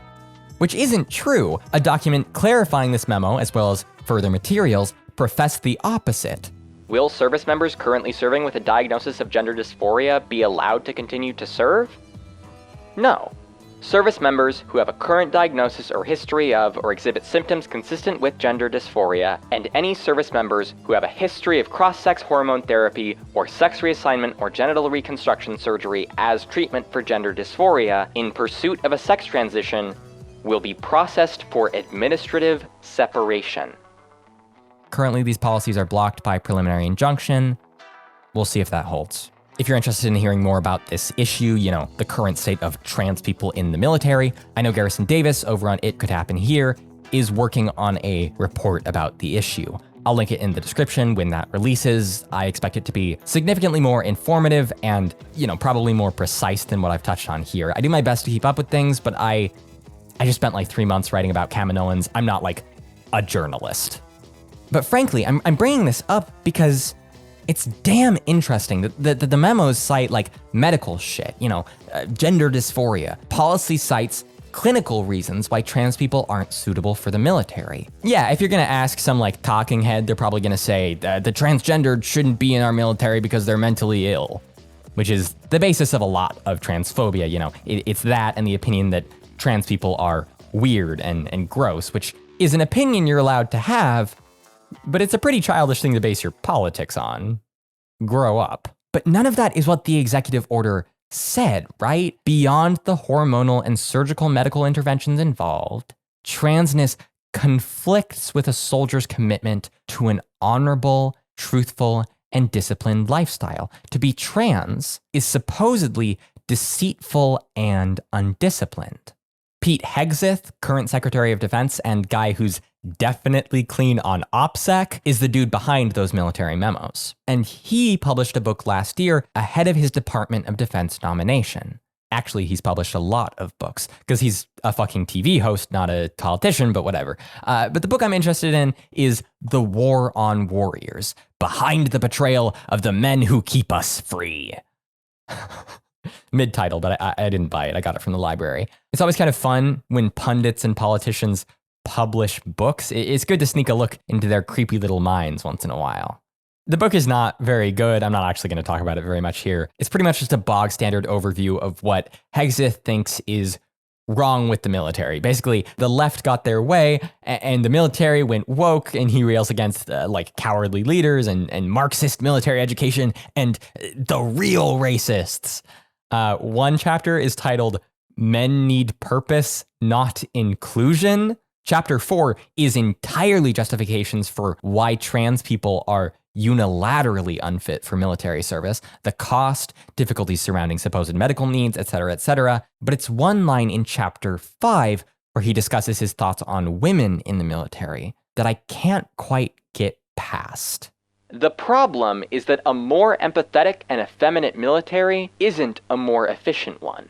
It's a more inefficient one. That puts everyone at risk. Clones are a pretty diverse bunch, but that's not to say that they're endlessly tolerant. You can paint your armor, you can shave your head, you can get a face tattoo of a wolf or whatever, but clones in canon aren't just kind, accepting, flowers and sunshine cinnamon rolls. If you're in the Grand Army and you deviate too much from the norm, you will be punished for it. There's clearly a culture of disrespect for clones that might drag down the rest. Some trainees zero in on other kids and target them for being green or soft. Clones who lag behind in training are actively mocked by their peers, like that's what happens with Domino Squad. They perform poorly in simulations and earn the ire of their drill sergeant and sabotages their final test, because he's an asshole, I guess. And there are people who are even further down than that, considered even weaker than Domino Squadron, like 99, a clone who works in maintenance with the other rejects, as the asshole drill sergeant guy puts it. 99 ages at a rate a lot more quickly than his growth-accelerated brothers. His skin is wrinkled and he's gone bald, half of his face is paralyzed, and he probably has like kyphosis. His spine is hunched. He walks with limited mobility.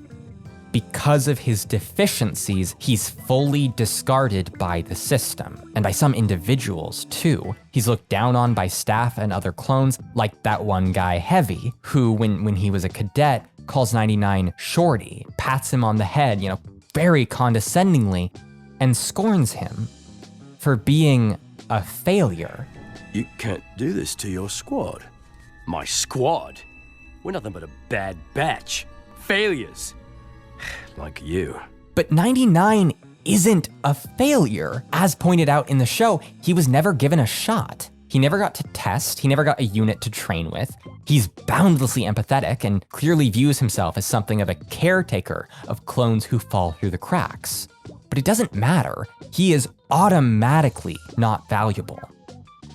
Cards on the table, I feel kind of weird about how 99 is written. He's one of the only disabled characters in the Clone Wars, and the first chance he gets to prove himself in a way that the show values, he's killed.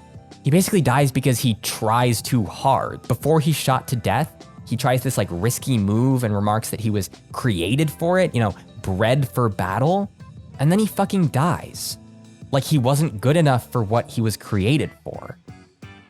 And it's only once he's dead that his brothers acknowledge that he was really one of them. The episodes he's in aren't bad by any means, but can we please let disabled characters actually be capable adults? Instead of this like patronizing thing where it's like, ha ha ha, they're just trying their best. 99 is physically different than most other clones. And the reality is that he doesn't move through the world as easily as them. But that reality can be acknowledged without him being treated as expendable. Like he has to die for his life to have had meaning. I don't know, just my take on it. I'm not disabled, so my opinion only matters so much here. Anyway, as fucked up as it would be, you could make a tactical case for the social rejection of Domino Squad, 99, and any of the others that aren't seen as like performing adequately. It wouldn't be a good case because all of these people still clearly have the potential for success, but I guess they look like they're bad and maybe that's why they're called losers or whatever. However, even if a squad is more than adequate. Even if they excel, they might get looked down upon if they're just kind of weird. When the Clone Wars got renewed for a final season back in like 2020, it got 12 episodes. And the first arc wasted no time in introducing 4 new characters. Experimental Unit Clone Force 99.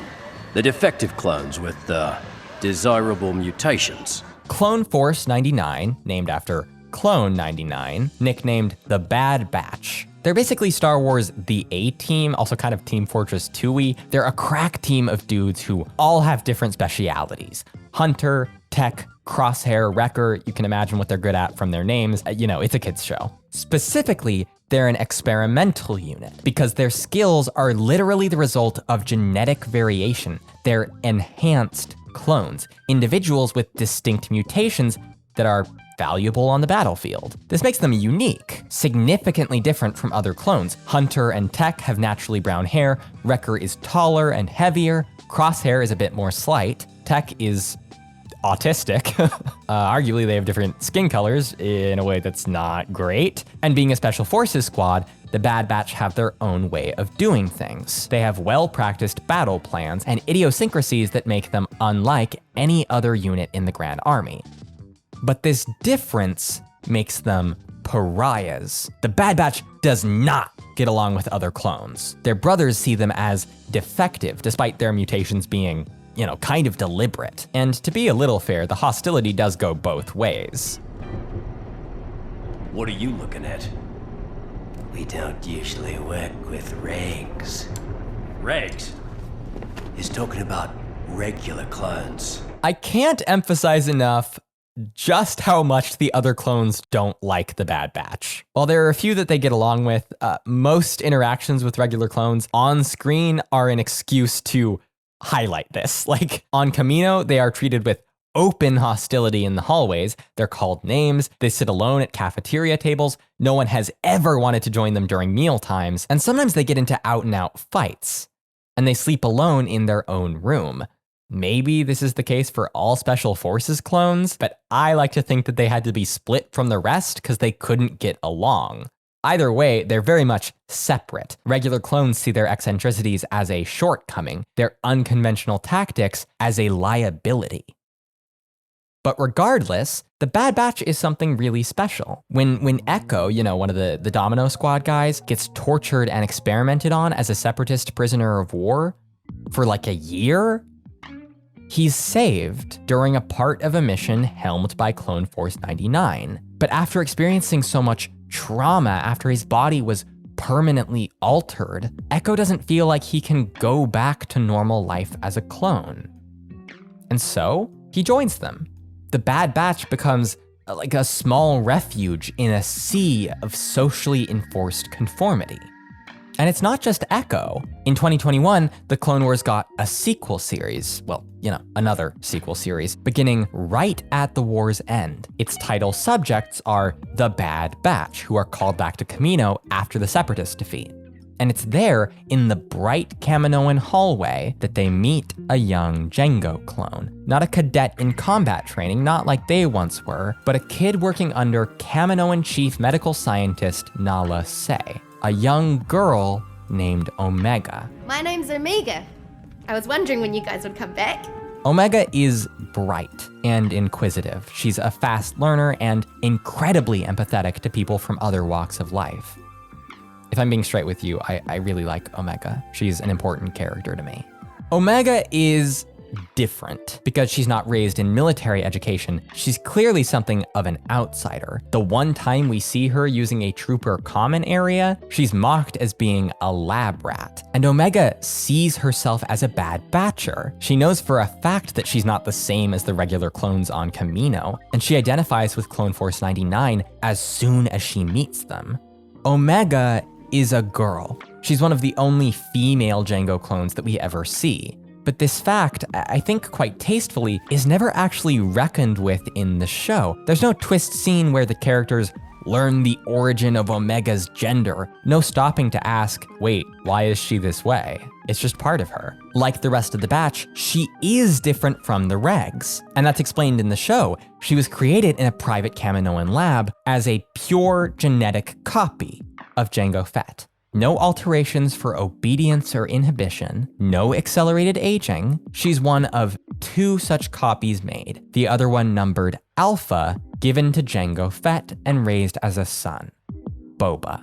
Omega is the same thing, just not raised by Fett. You might be able to see where I'm going with this. If Omega were, quote unquote, created female, if the Kaminoans reached into her blue fetus test tube and swapped in another X chromosome, she wouldn't be a pure genetic copy. Omega doesn't see her gender as connected to her genotypic difference. In an early episode of The Bad Batch, Omega finds a white armored clone trooper doll in an outdoor market. In the subsequent episode, she's carrying it around and she's playing with it, and eventually she paints over the white with a dark gray and red to match the rest of Clone Force 99. Omega declares, I'm making some alterations to my trooper. Now she's a bad batcher. What do you think? Omega had already decided that this clone was a girl, like her, but it wasn't yet a Bad Batcher. It didn't need to be inherently different for Omega to decide it was a girl. It's not a slam dunk piece of evidence, but Occam's razor, I think it's a clear indicator for how Omega understands her own identity. I really, genuinely think that it's plausible that this kid is a young trans girl. Yeah, kids can be trans. The idea that it's some kind of harm to let kids experiment with their gender is fear-mongering. Think of the kids garbage. Medical intervention for children who think they might be trans is almost non-existent. It's mostly social transition, which obviously has 0 risks for the kid if they're raised in an environment that isn't abusive. Puberty blockers for young adolescents only exist because they've been used to treat cis kids for like 50 years. They are a reliable form of care, and no one's doing surgeries on children. Get your head out of your ass. Again, it is largely social transition, a different name and clothes, which is only an issue if you figure that being trans is undesirable, which is, prejudice. If a kid wants to express themselves differently from how you expect them to, that's fine. They're their own person. That deserves respect. Again, it's bodily autonomy shit. If I'd known I was trans earlier in my life, you better believe I'd have wanted to do something about it instead of wasting 2 decades as a miserable goober. It's a huge quality of life upgrade. Anyway, there's another Jango clone girl in the Bad Batch. Well, actually, she's a woman, and that is Emery Carr, introduced as an assistant to Imperial Grand Scientist Hemlock. You might know me better than you think. We're sisters, Omega. Like a lot of her brothers, Emery's MO seems to be compliance.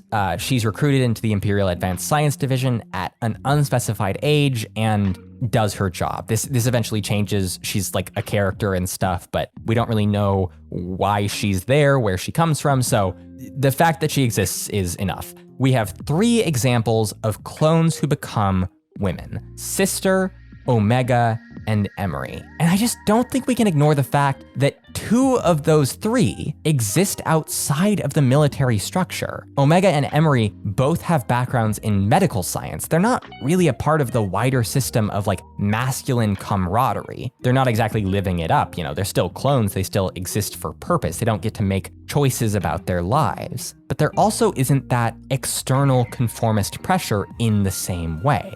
Omega's social interactions growing up are largely relegated to Nala Se, far from a warm caretaker, but nonetheless, that's a different sort of presence from clones and drill sergeants. The Kaminoans in canon are assholes, but they aren't as strict in the same ways as they are in the EU. Someone like Nala Se might not see trans identity as really relevant when it comes to the quality of a clone, especially a clone that exists as like a genetic copy, whatever. And Emery is living entirely separate from the Kaminoan and clone establishment.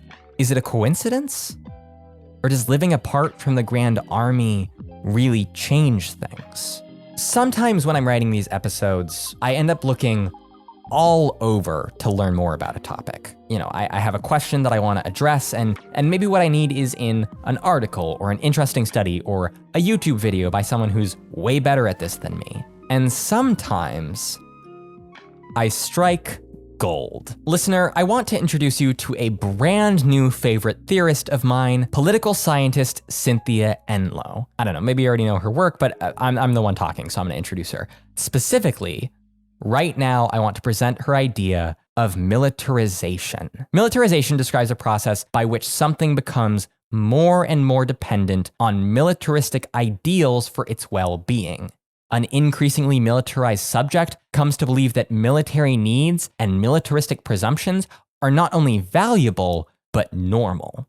It is a multifaceted and nuanced issue. These ideals shaped institutions, domestic circumstances, economic systems, culture. That's not to say that everything is militarized. According to Enloe, the limits of the concept are important. Most things are capable of being militarized or unmilitarized. She gives the example of a gun, firearm, pew pew. If the gun, an instrument designed to inflict pain and harm, is used to hunt rabbits by a person for whom eating rabbits is necessary for their diet, that gun and its user are not very usefully thought of as militarized.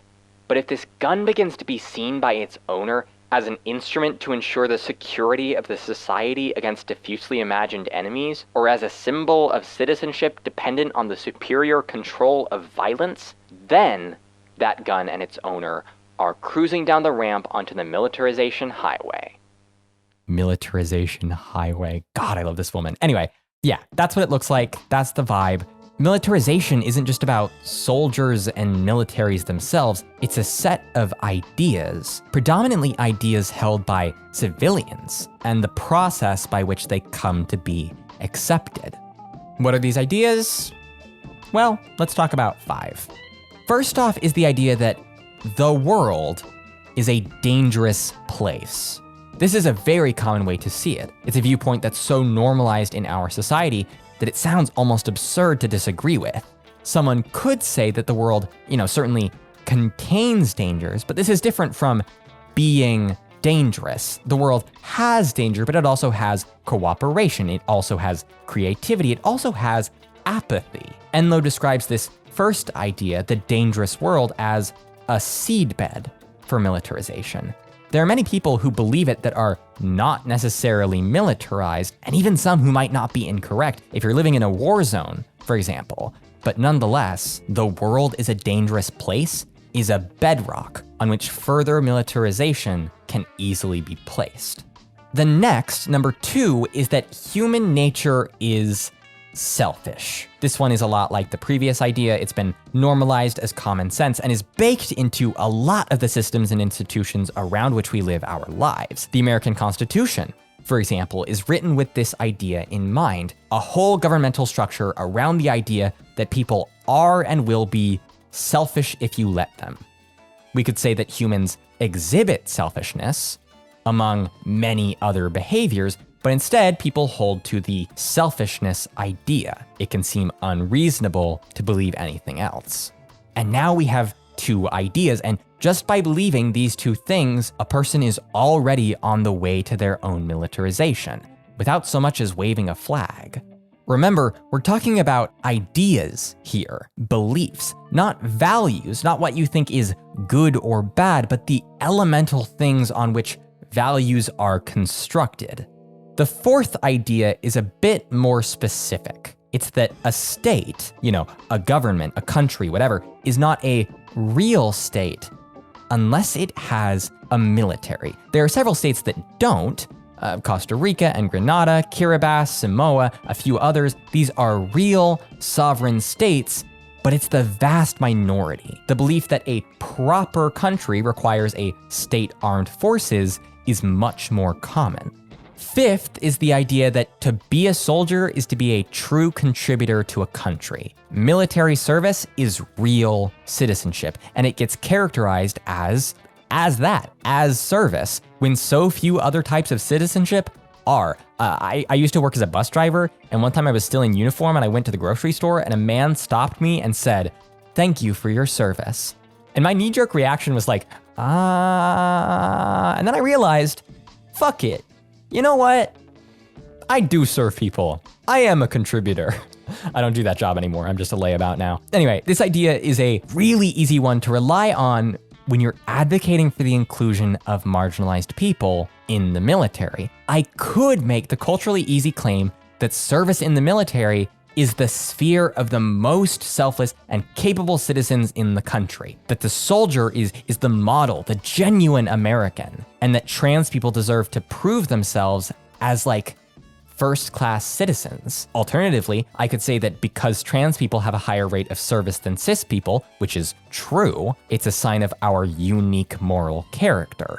But these arguments are only useful because of the militarization that they're built on, and I think we ought to resist using that. If true citizenship comes through soldiering, what does that mean for people who physically or logistically can't be soldiers? This is something we saw in the portrayal of Clone 99, and it's not really resolved in the text because it can't be.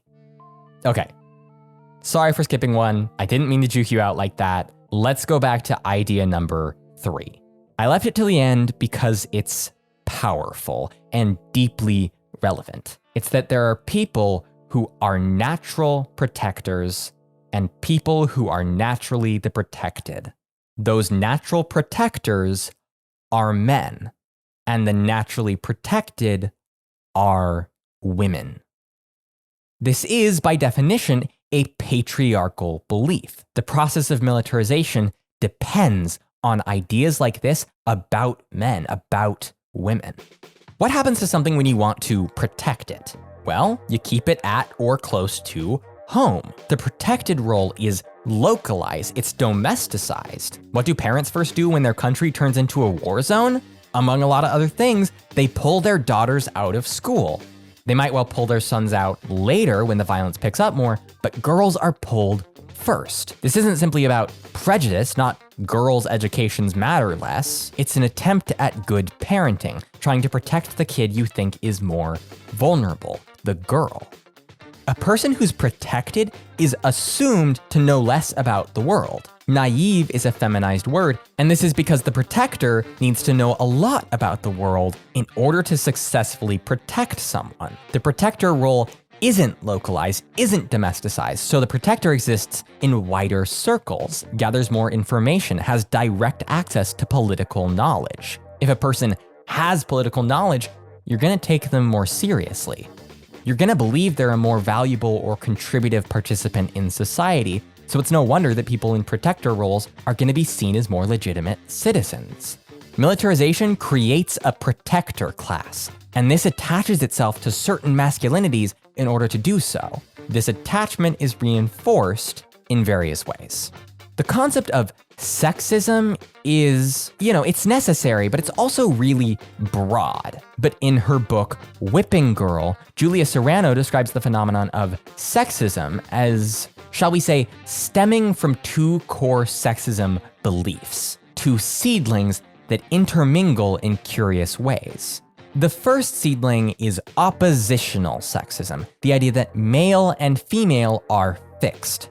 They exist in opposition to one another, and they are mutually exclusive. Each has unique attributes, manners, desires that do not overlap. I'll be discussing this concept in biological terms as part of my response to argument 3, but for now we're just talking about what this idea does. For instance, when you separate something into discrete pieces, it becomes significantly easier to place one above the other. You can use this juxtaposition to create hierarchies. This is why people do race science, and speaking of hierarchies, the second seedling is traditional sexism, the idea that womanhood, femaleness, and femininities are inferior to manhood, maleness, and masculinities. I have to specify womanhood, femaleness, femininities because the three are separate, but they get lumped together in this pecking order. Oppositional sexism demands that a person understood as female should behave in feminine ways, but traditional sexism ensures that that person will still be looked down upon or taken less seriously for that femininity. It puts people in a box and then it pushes that box down. It's because of this system wherein masculinities are placed over femininities that feminization comes to be used as as kind of a weapon, socially wielded against anyone whom the society wants to conform, not just to the masculine, but to the militarized. Imagine a row of brand new soldiers in the 20th century. Young adults, almost certainly men, lined up in front of their drill sergeant. The drill sergeant is tasked with stripping these young men down and building them back up into soldiers. He has to militarize them in the most literal sense of the word. And what does he do to mock these recruits, to say they aren't yet soldiers? What does he call them? He calls them girls. Or yeah, move forward a couple of decades and you've got a few more women in the armed forces, and now maybe the cadets get called gay. They're the F-slur. Girl or gay wouldn't function as pejoratives in this way without the widespread denigration of femininity. Yeah, at a base level, it's kind of weird to be called something when you're not that, but that doesn't mean it's a tried and true insult. Because it's bad to be a woman. It's bad to be a feminine man. Femininity and a female body are inherently weak. They are frail. They are vulnerable. A female body is soft, unclean, undesirable besides its external sexualized possession. Femininity is frivolous and irrational. Feminine expression is understood as artificial, superficial, performative, inefficient. This is how Pete Hegseth framed it, right? A more empathetic and effeminate military is less efficient. It's a risk. Hegseth doesn't think that women belong in the military at all. Not in the military, especially in combat units. That's what he says. Which, combat. From Cynthia Enlow. Combat is usually left conveniently vague in definition. Are bomber pilots, 1,000 feet above their helpless targets, engaged in manhood-testing combat? Is an infantryman, shooting in blind frustration at an enemy he can't see in the distant foliage, engaged in combat?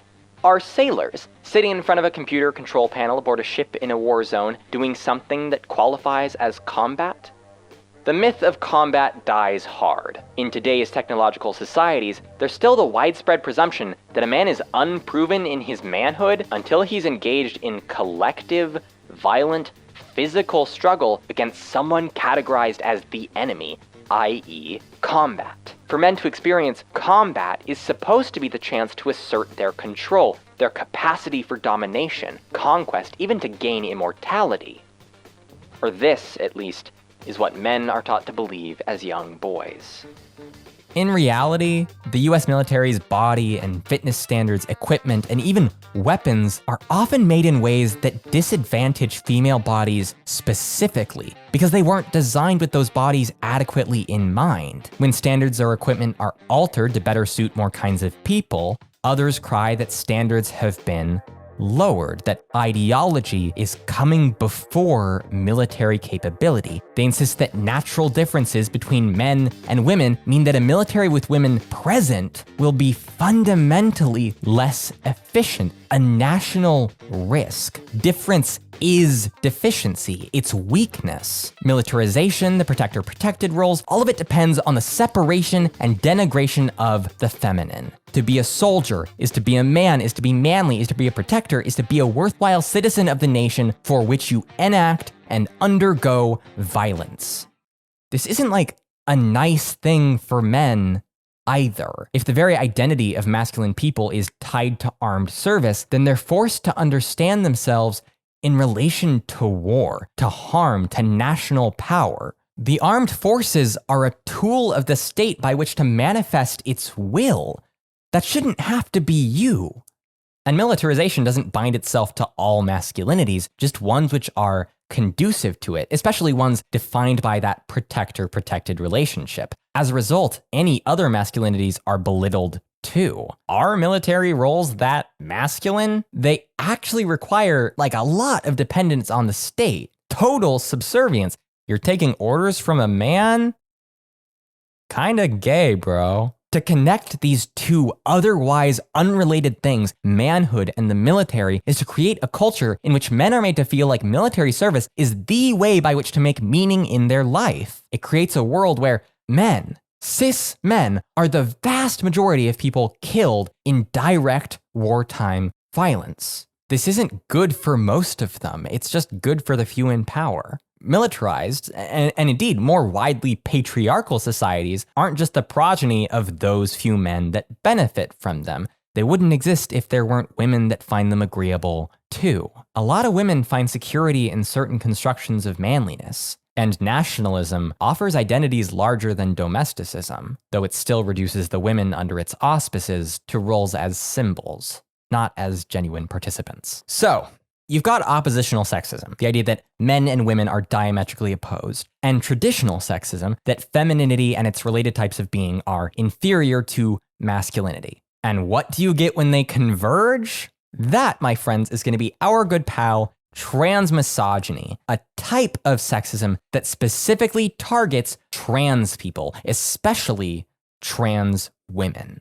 There is this pervasive idea that because trans women are supposedly men, we don't have the oppression experiences that cis women do. People don't think that we experience sexism in our day-to-day lives. And this forms a sort of loop where this belief is used to further deny us of a gendered life. While it's a mistake to only understand marginalized identities in terms of suffering, let it also be known that this idea is extremely false. I get catcalled by strangers. I know that I'm taken less seriously at work. I know I'm talked over in social spaces because I have a pre-transition baseline to compare against. When I'm out on dates with other women, I get called slurs by men driving by in cars. One time I was on the sidewalk in the city where I lived, and a man grabbed my arm. He grabbed me hard. And I'm a pretty tall person, but he was taller than I am. And this scared me. This man told me that I look like an angel. He demanded that I give him a hug. Would he have treated me better if he'd known that I was trans? I don't think so.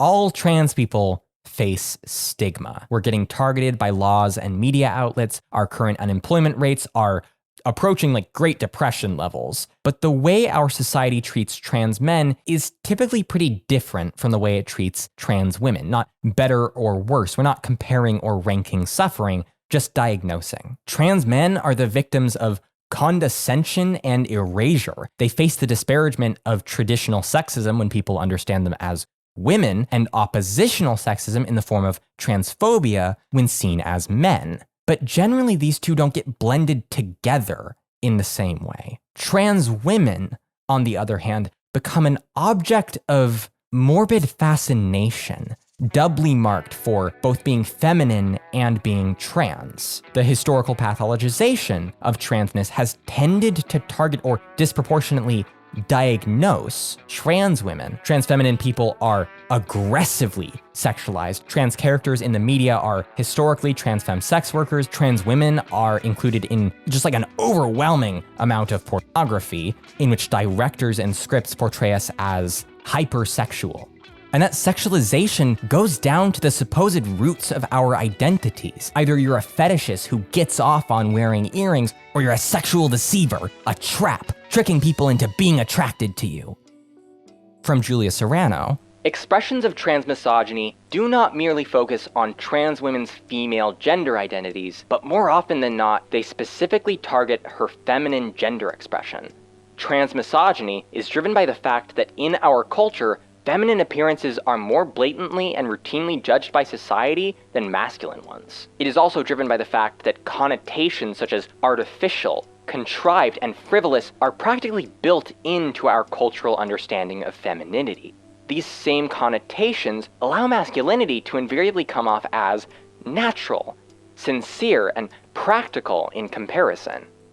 The supposed artificiality of femininity is why when people want to depict transness as fake, they talk about trans women. They don't often point at a trans mask guy. 5'4" Elliot's beard is pretty obviously real. He's not a girl in trousers. But people talk about trans women's nails and hair like they're parasitic growths, like they're a costume. Newsflash, not a costume, just my body. People say man in a dress like it's a pox. To affect femininity is like being diseased. Artificiality upon supposed artificiality. trans identity is inferior to cis ones, and feminine identity is inferior to masculine ones, and to express trans feminine identity, I mean, it's such an affront, it's so impractical that there's no way in hell that a trans person could operate in a military setting. A more effeminate military is inefficient, it harms group cohesion, it's a distraction.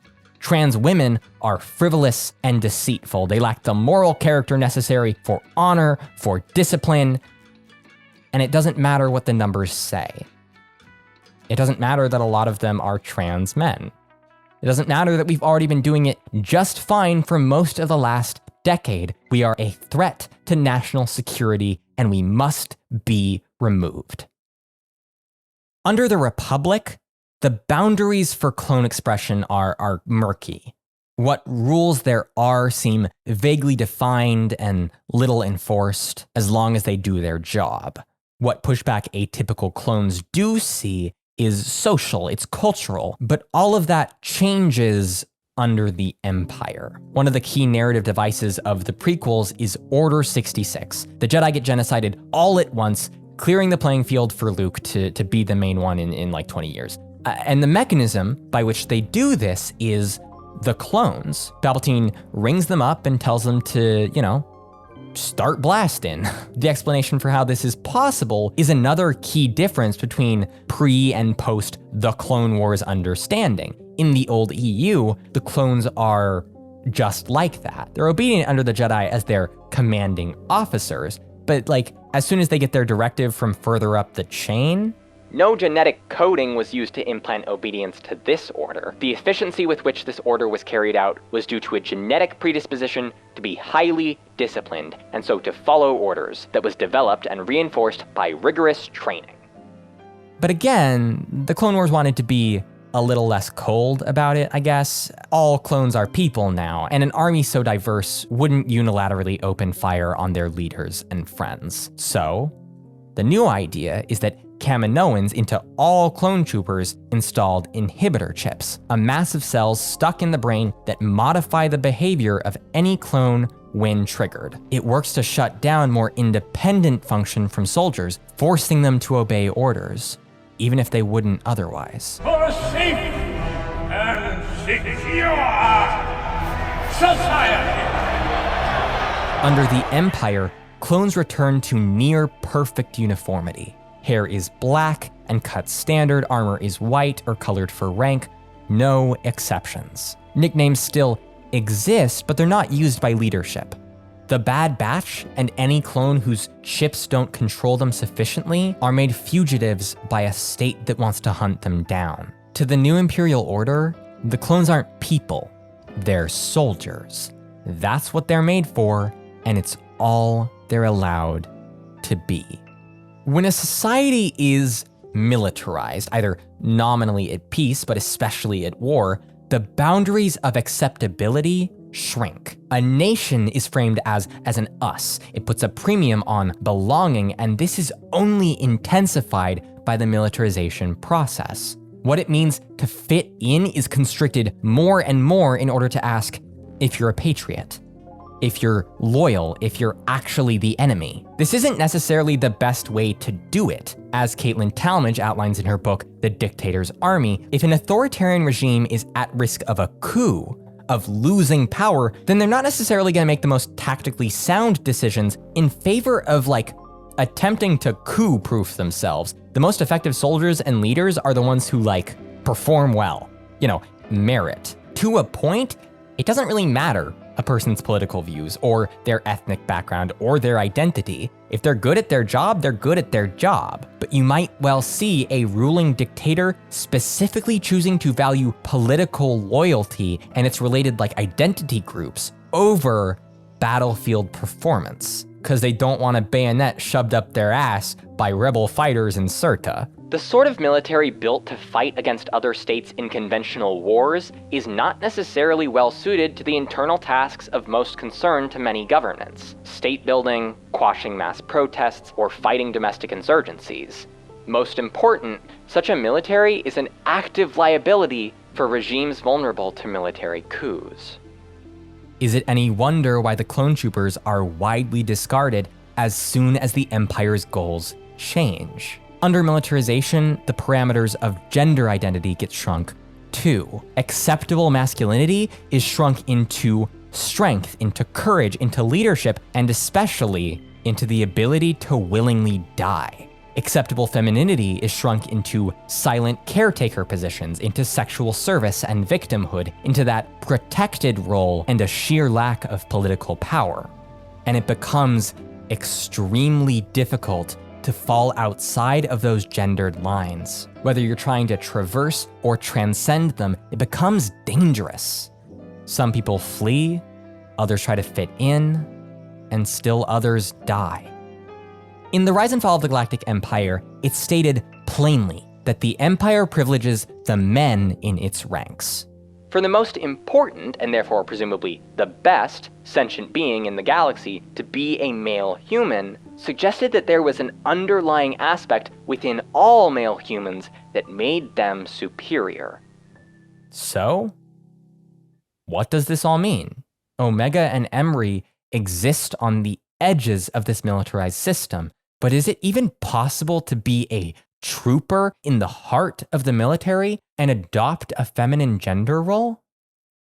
Yeah, a fucking course it's possible. I don't know, I already addressed this earlier on. Just because it's difficult to exist within a system doesn't mean it's impossible. Trans people have been in the US military the whole damn time. There's documentation from the 90s, from the 80s, from the 70s, and way further back. Remember Albert Cashier? Away, we'll all go down to Dixie. Yeah, these people had to hide. They had to mask their gender or their transness, and either way they suffered for it, but it doesn't mean they magically vanished out of existence. I fully believe that a clone trooper who was trans would have a significantly harder time navigating the culture and ideology of the army than her cis peers. I'm sure some clones were horrible to Sister, and that's why it makes sense that those brothers who are close to her, the ones who accepted her, make that fact known, so she could survive and maybe excel. Cis allies, check on your trans friends. See if they're okay. They probably need it right now. The description of Sister from Secrets of the Clone Troopers is pretty affirming, and it was written by Captain Rex, a dude who was friends with all the clone freaks. He formed a relationship with the Bad Batch. He learned to respect Cut Lawquane despite Cut's desertion. It's not that each clone, every single trooper, was invariably respectful and accepting of who Sister is. It's that the ones who cared recognized her vulnerability and supported her because of it.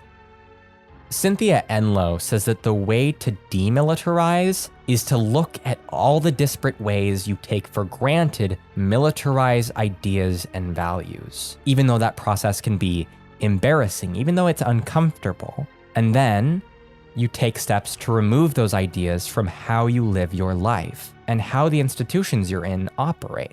You have to complicate your ideas about what safety looks like, about what peace looks like, about who is capable of wielding power and who deserves it. As imperial power rises and the box of acceptable person shrinks, I'm sure it gets even harder for Sister. But it's not like that's the end. Rex, Cody, Echo, the Bad Batch, Emery, Omega, they all find ways to break free from the Empire and chisel out something new for themselves. They fight back in small ways, but far more importantly, they manage to live, to age, when their very survival is a radical act. And none of them do it alone. It's rule one. They fight together. Sub-argument. Yeah, you guys are getting a bonus. There's another issue that people take with Sister, more specifically that is with her armor.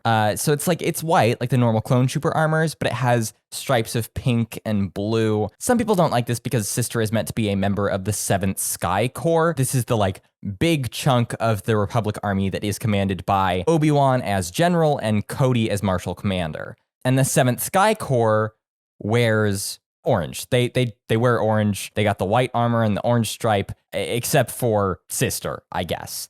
Now, we can kind of reckon with this in canon. There are probably guidelines around modification and self-expression, but there are also functional norms, and it's hard to guess what is what. Are clones actually not allowed to have longer hair, or do most of them just not want it? Maybe they just haven't had the time in the field to grow it out. Just like all of the rest of the clone dress code, we don't know to what degree armor color is actually enforced. Maybe it's a more centralized process, decrees from military command, but it could also be a lot more case by case. The Wolfpack Battalion, the guys who are led by Plo Koon, started the war with red stripes, but then they changed this to gray to honor their fallen comrades.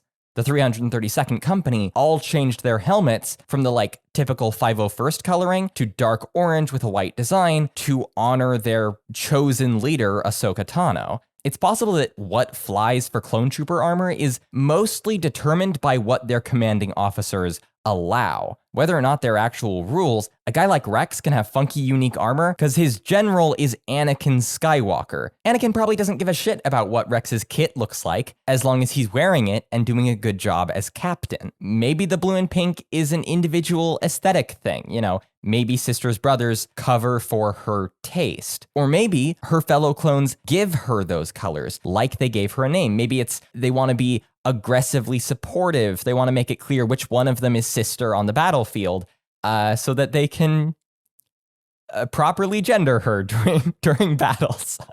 I don't know. Damn, guys, way to put a target on the trans person's back. No, I mean, that's silly as hell, but that's not the silliest thing Star Wars has done by half, so whatever, I guess. The other reason that people don't like her armor is that they read it as the colors of the trans flag. I say read it as because my really nitpicky response is that the cobalt and fuchsia that are on Sister's armor are not really the same as the soft blues and pinks of the trans flag. I know, okay, but the armor is probably supposed to reference it, so my nitpicking does not matter.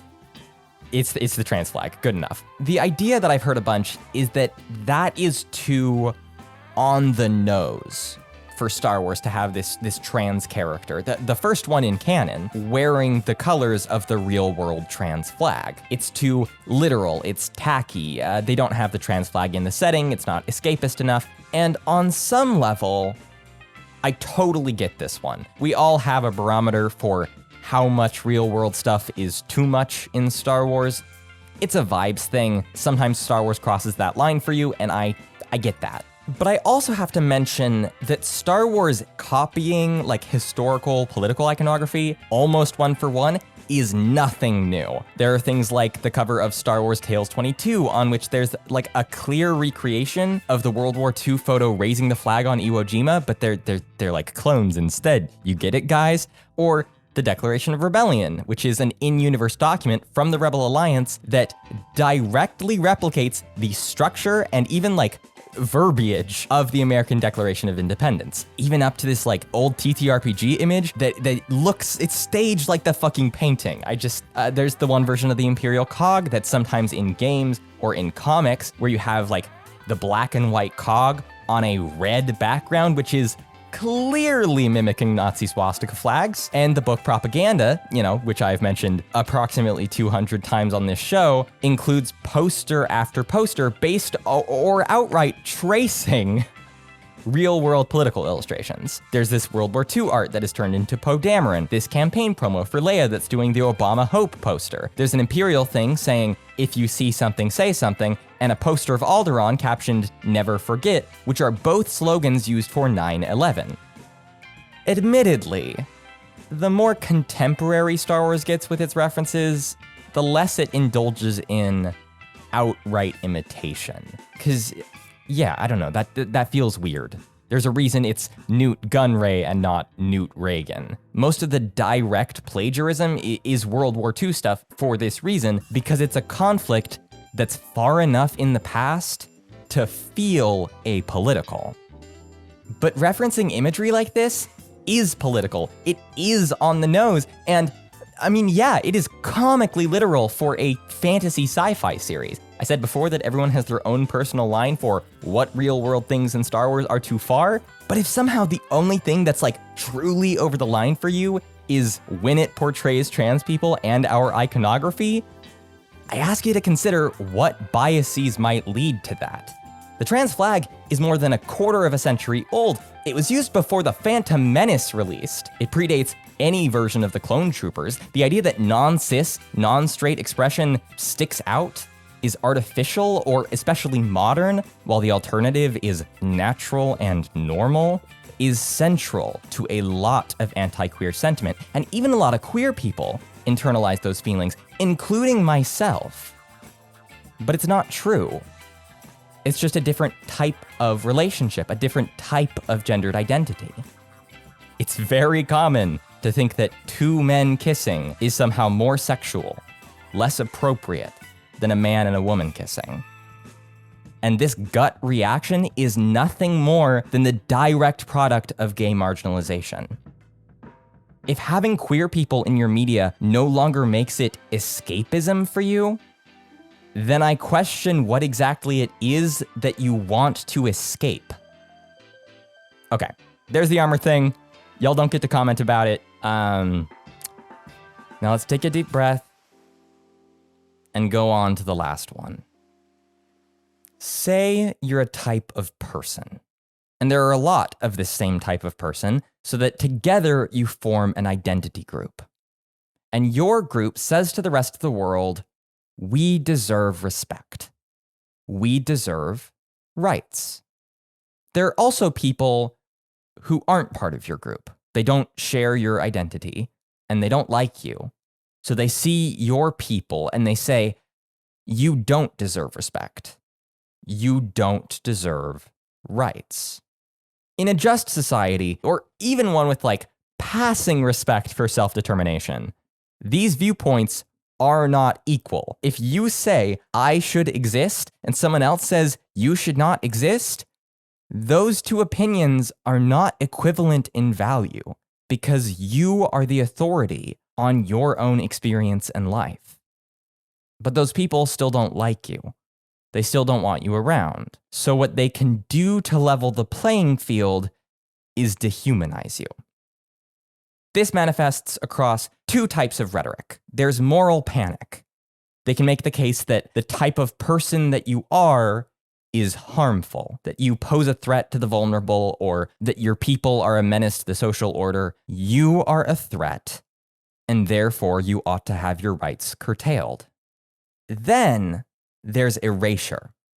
They play metaphysics. They argue that you don't, in fact, exist at all. You aren't a part of that group because the group isn't real, and so you lack authority over yourself entirely. What does that look like? It means that anti-trans pundits sometimes get to frame the argument differently. The opponent isn't trans people because we supposedly don't exist. It's not a type of person, not a way some of us are. There's just the ideology, just the ism. A trans person saying, hey, this is how I live my life, can you leave me alone? Is a radical transgender activist. These aren't human beings with relevant experience. They've contracted the mind virus. They're degenerates who tell women they can be men. They want to destabilize the Western world through cultural Bolshevism. I mean cultural Marxism. I mean wokeism. Transgenderism must be eradicated from public life entirely. The whole preposterous ideology at every level. That was Michael Knowles. He's a political commentator, Matt Walsh wannabe, and host of the much too popular Michael Knowles Show. Because with a name like that, it'd be kind of weird if someone else hosted it. Michael is going to do us the great honor of presenting argument 3.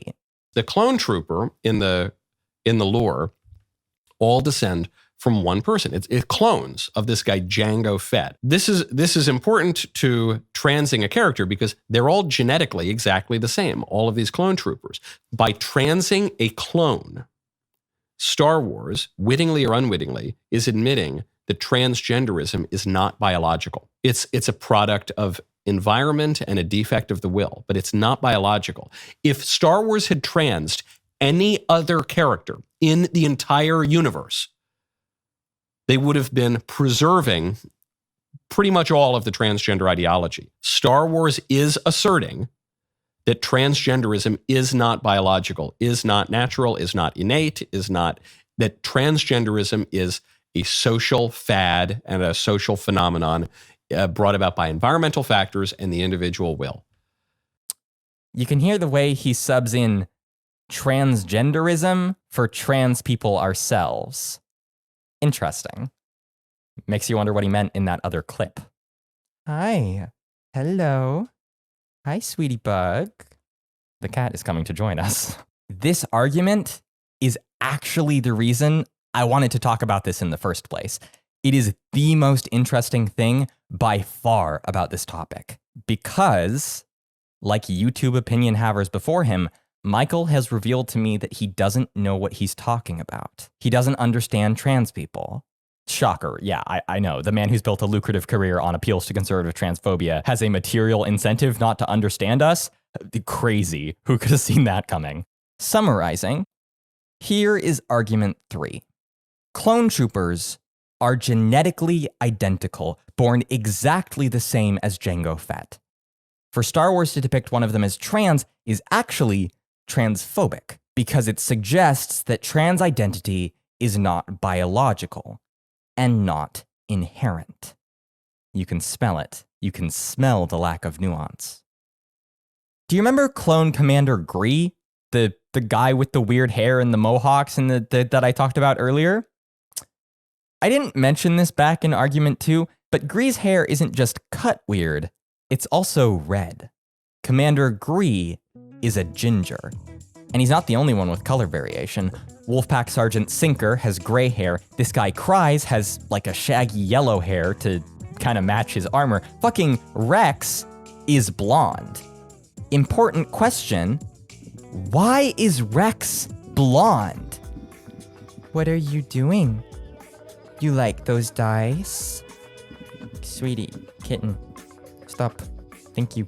I need to highlight again just how many places there are where you can find information about clone troopers. There's supplementary materials that released with the prequels. There's things that came at the end or after that, like Republic Commando. There's the early Clone Wars and its tie-in multimedia project that kind of grafted onto what came before while subtly changing things. And then there was the very end of the Clone Wars, which came out a hell of a long time after the rest, and therefore sits squarely within canon alongside other Clone Trooper relevant stuff like Rebels and the Bad Batch. And there's also everything in between. In reality, it's even messier than I'm making it sound here. It's all built from vibes, headcanons up to 2 decades old, and whatever thing that you just so happened to like when you were 12. And that might not be the same thing as the person you're talking to about the clones. This is one of the main reasons people default to arguments 1 and 2. It's not actually because they're clueless, well, sometimes it is, sometimes they just get their opinions from a YouTuber, but usually it's because they remember some lore thing or like a Wikipedia article they skimmed in 2012, and they lack the rigor necessary to make the distinction about whether or not that fact they know is relevant. Which is infuriating to me.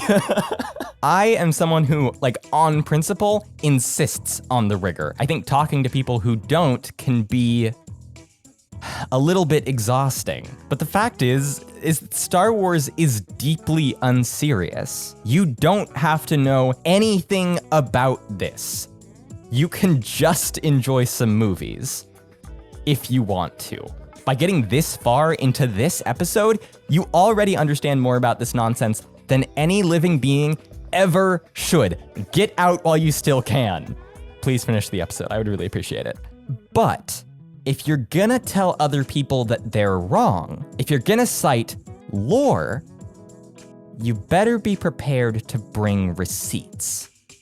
So, why is Rex blonde? There are 2 clear camps. One, Rex bleaches his hair. He and the other clones with the fun hair colors all use hair dye, and they look good doing it. Well, some of them do. The second camp is the reason we're talking about this. Up to this point, all the aesthetic differences I've mentioned have been cosmetic. Armor designs, tattoos, beards. But if Rex's hair is just like that, if clone hair color naturally varies sometimes, that's real genetic difference. Not just when it comes to the Bad Batch or others like 99, but with the regular clones. And that might really change how we understand them. That would mean clones are not just the same guy. I have 4 pieces of somewhat conflicting evidence, and I will deliver them in order of credibility. Figure A section of the 2009 pre-canon book No Prisoners by... Look at that, it's Karen Traviss again. And it's by way of a different hair color that Rex apparently adopts in celebration of a fucking sporting event. Dude has a favorite team and he wants to rep their color. Rex was easy to spot among the ship's company. He had his helmet clipped to his belt and was sporting another new hairstyle. His scalp was now covered with short fuzz of blue-dyed hair cut into stripes. Bolo ball final, Rex said. I'm somewhat partisan. Billerin athletic. I guess Commander Gree's look is catching on. Later on in the book, Rex sees his men with the clean-cut black haircuts. You know, they're identical, they're serious. And he feels ashamed, I guess, for doing something that silly as an officer, for having wanted to look different. So he resolves to shave his novelty hairstyle at the next opportunity.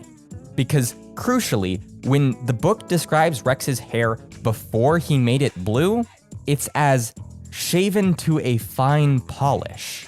So I guess Karen Traviss thinks Captain Rex is bald? She made the fucking Charlie Brown assumption, I guess, but obviously this is not the case. Rex buzzes his head, his hair is short, but it's also clearly blonde in color. So I'm throwing that one out. Next evidence, let's breeze through the next 2. I'm spending too much time on this. Figure B is a panel from the 2013 comic miniseries Darth Vader and the Cry of Shadows. This was just before the Legends Divide, so this comic also isn't currently Star Wars canon. Here we have a clone flashing back to, or like imagining, his prenatal existence as a baby in a long row of blue tubes, and in one of the tanks, there's a kid with like yellow hair. This isn't necessarily Rex, but it is a naturally blonde clone, and I think that answers that. Natural hair color variation in Legends clones proved. Kind of. in an incidental piece of art that has no bearing on anything else and probably never will. Figure C, a piece of art from the role-playing sourcebook Rise of the Separatists. This came out in 2019 after the Legends Divide. In this art, Rex is standing at a table and he's discussing, captainy stuff with someone else, and he has his helmet off. And on his head, lo and behold, is a shock of jet black hair, presumably pre-dye. There you go. Dyed hair color variation in canon clones.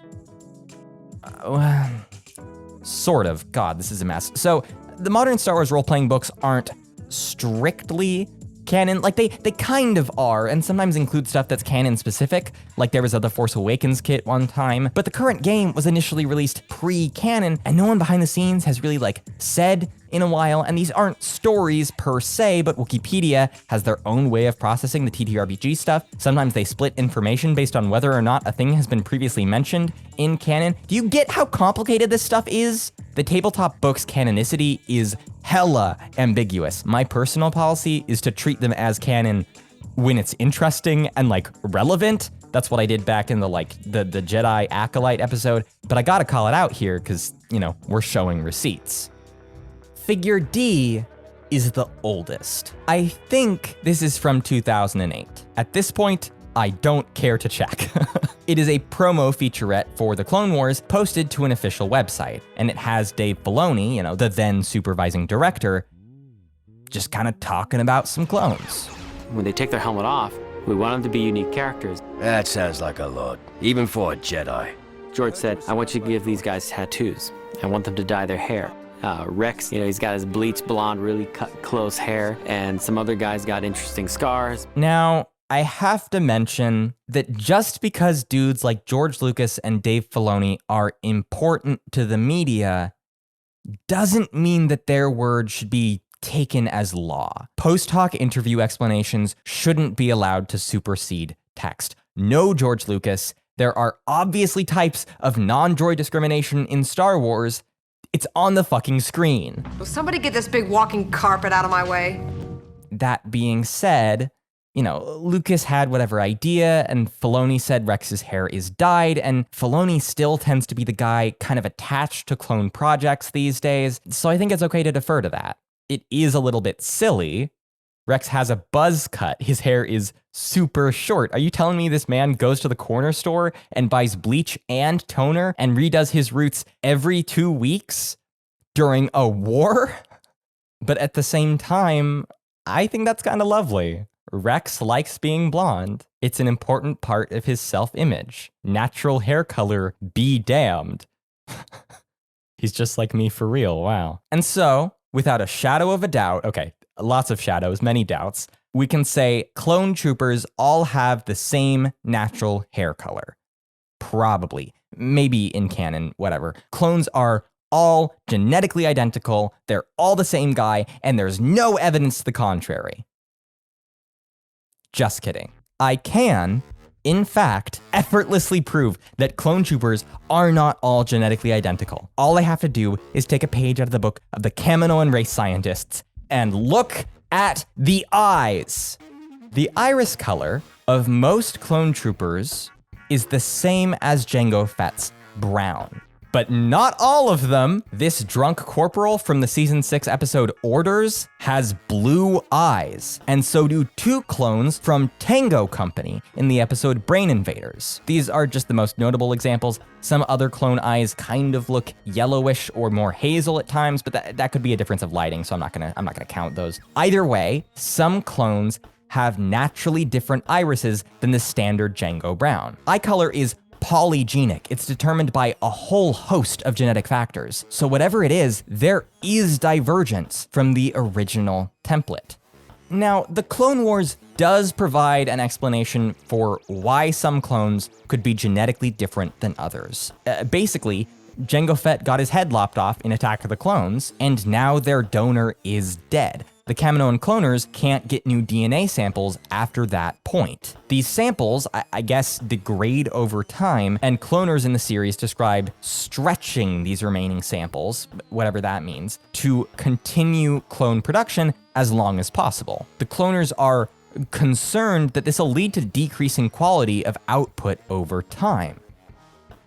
However, the episode where the clones, the Tango Company, those guys, that is about a year into the war. Clones age at twice the rate of most normal humans, so the oldest clones would be about 11 years old. We don't know that Tango Company is some of the oldest, they could be brand new, but since they are fully grown and deployed, I think we can safely assume that they are at least 9 years old. The original wave of clones entered service at 10, but we'll be generous. Maybe the Republic begins to send them out a bit younger. This means that they would have been created, drumroll please, 8 years before Jango's death. Tango Company predates any Jango DNA degradation by the better part of a decade. The blue eye colors of those boys from Tango Company just aren't the result of deteriorating clone production.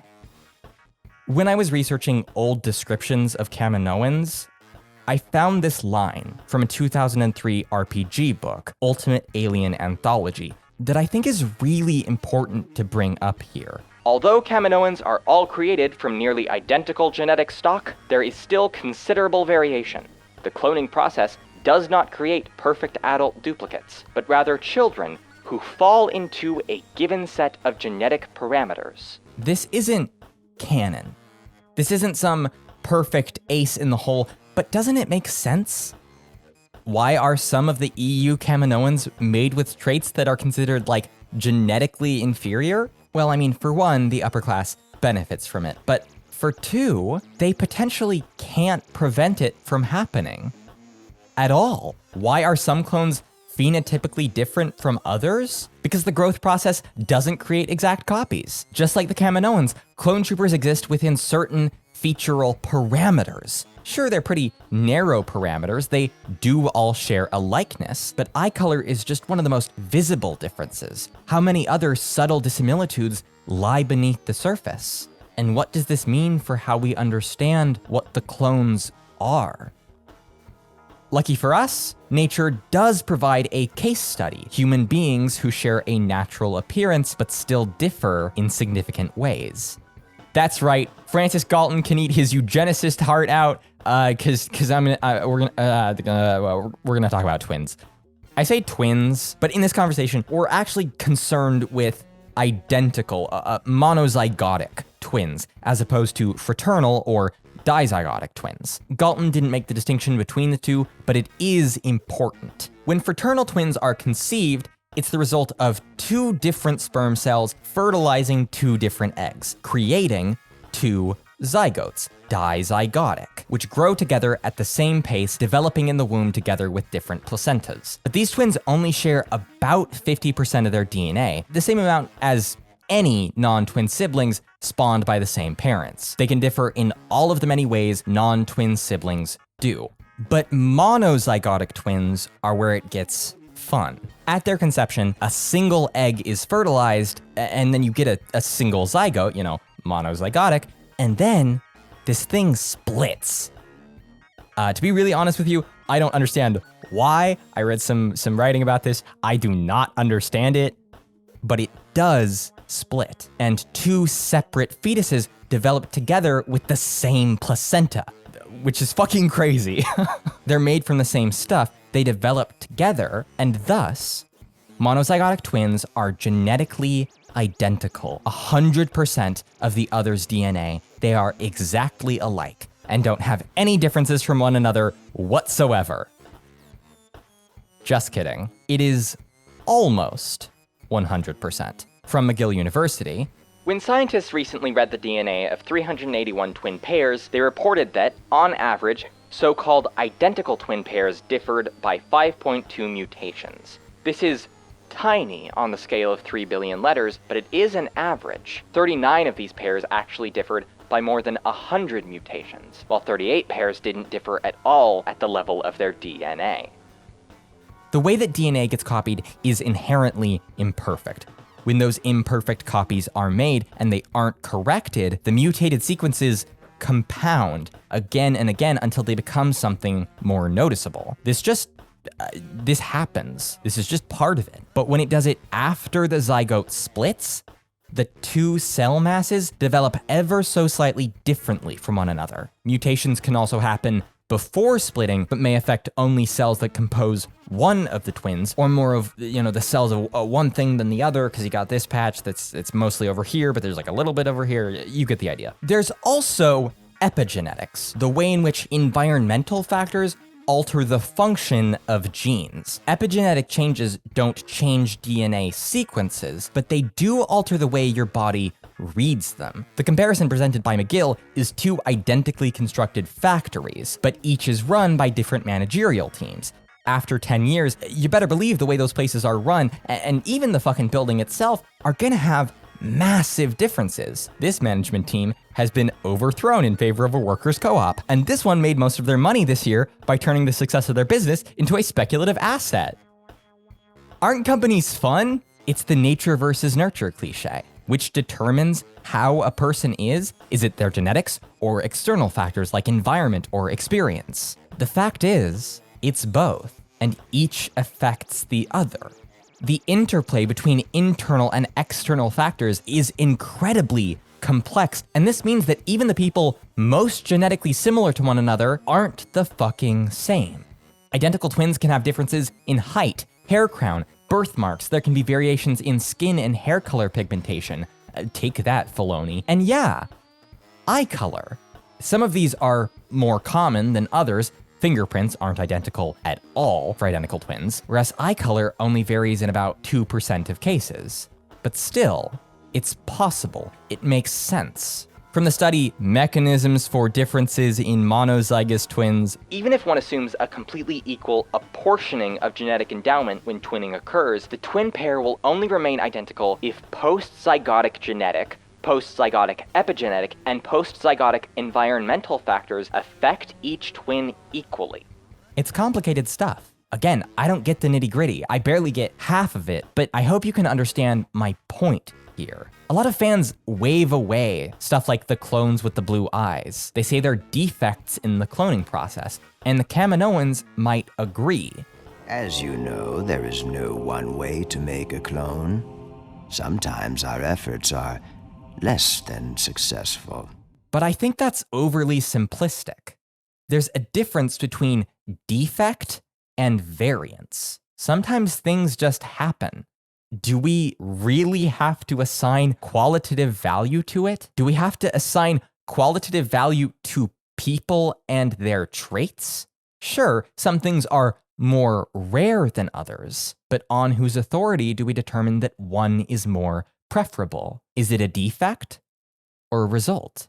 Is it a flaw or just something else? And after all that, why would you control for shit like eye color? They're not a cyberpunk poser gang. The point isn't to look like Jango Fett. The point is to be good at soldiering or whatever, right? Like, you don't have to look the same as someone in order to be good at soldiering. But frankly, I think this is beside the point. We've defeated one head, the lore claim, but we haven't dealt with what Argument 3 says about trans people. Listener, the most important piece of information I can give you here is this. And if you're a cis person, you better listen extra fucking close. Trans people are not a monolith. Not in thought, not in identity, not in our relationships to gender. We don't all think the same about our bodies and ourselves, and that is perfectly normal. Broadening my understanding of how trans people see themselves is what finally got me to think I could be one. I'm definitely gonna say things in this episode that some trans listeners will disagree with, and that's just fine.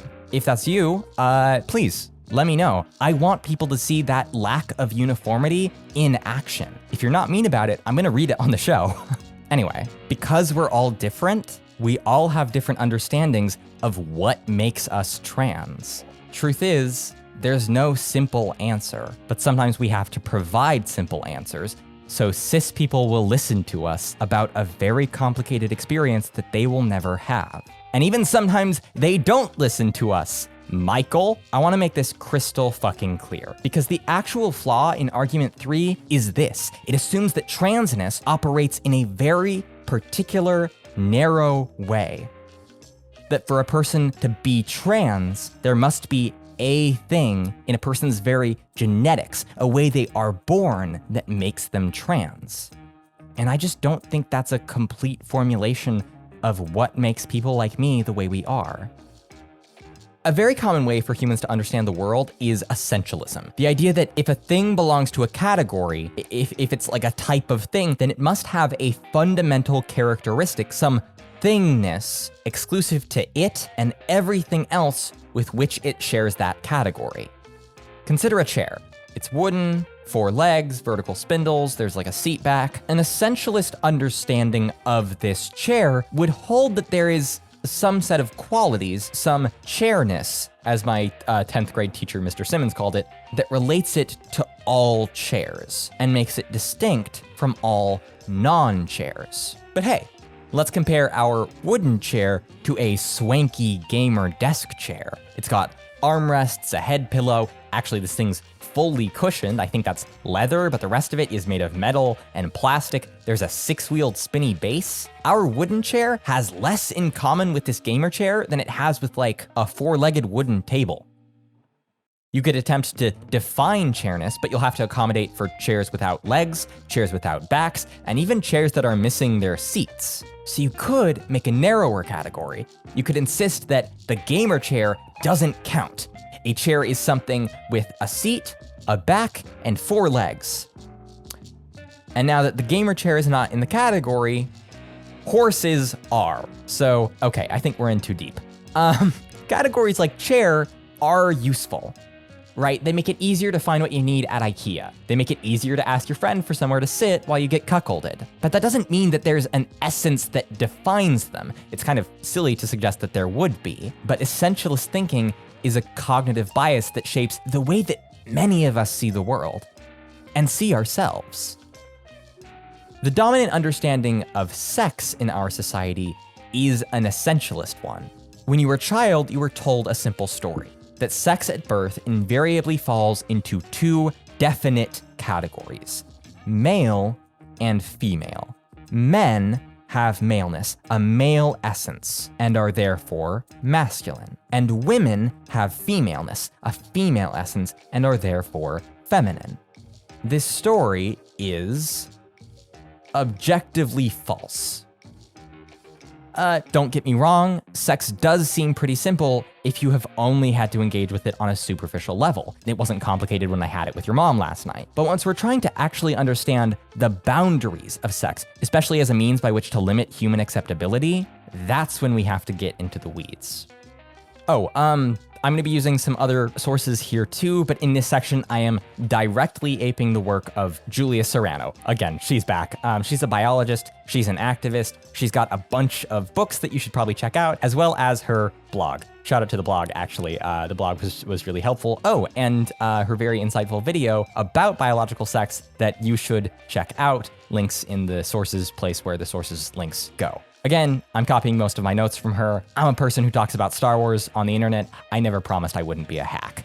In truth, sex is not a single binary, male or female, but instead it's two clusters of a bunch of different dimorphic traits. There's genetic sex, of course, that's chromosomes and shit. There are what are called primary characteristics. This is external genitalia, internal genitalia, other reproductive organs, and there are secondary characteristics, apportionment of sex hormones, height, breast growth, fat, and hair distribution, so on. These aren't ranked primary and secondary based on which are more important or relevant. Instead, it's more so that primary characteristics are present at birth and secondary characteristics develop alongside puberty. And again, these are clusters, not two boxes. A lot of people are born with intersex variations, sex characteristics that don't cleanly fit into a male and female binary standard. This can include hormone overproduction, ambiguous or absent genital formations, internal or external, multiplicity or mosaicism of sex chromosomes, and a bunch of other stuff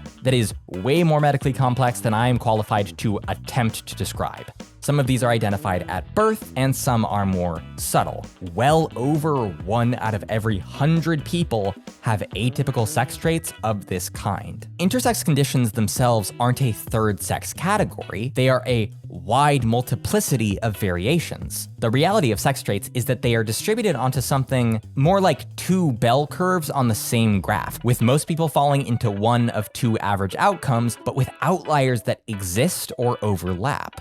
Some traits have more overlap than others. Height is sexually dimorphic in humans, but just because men are on average taller than women doesn't mean that there are no short men.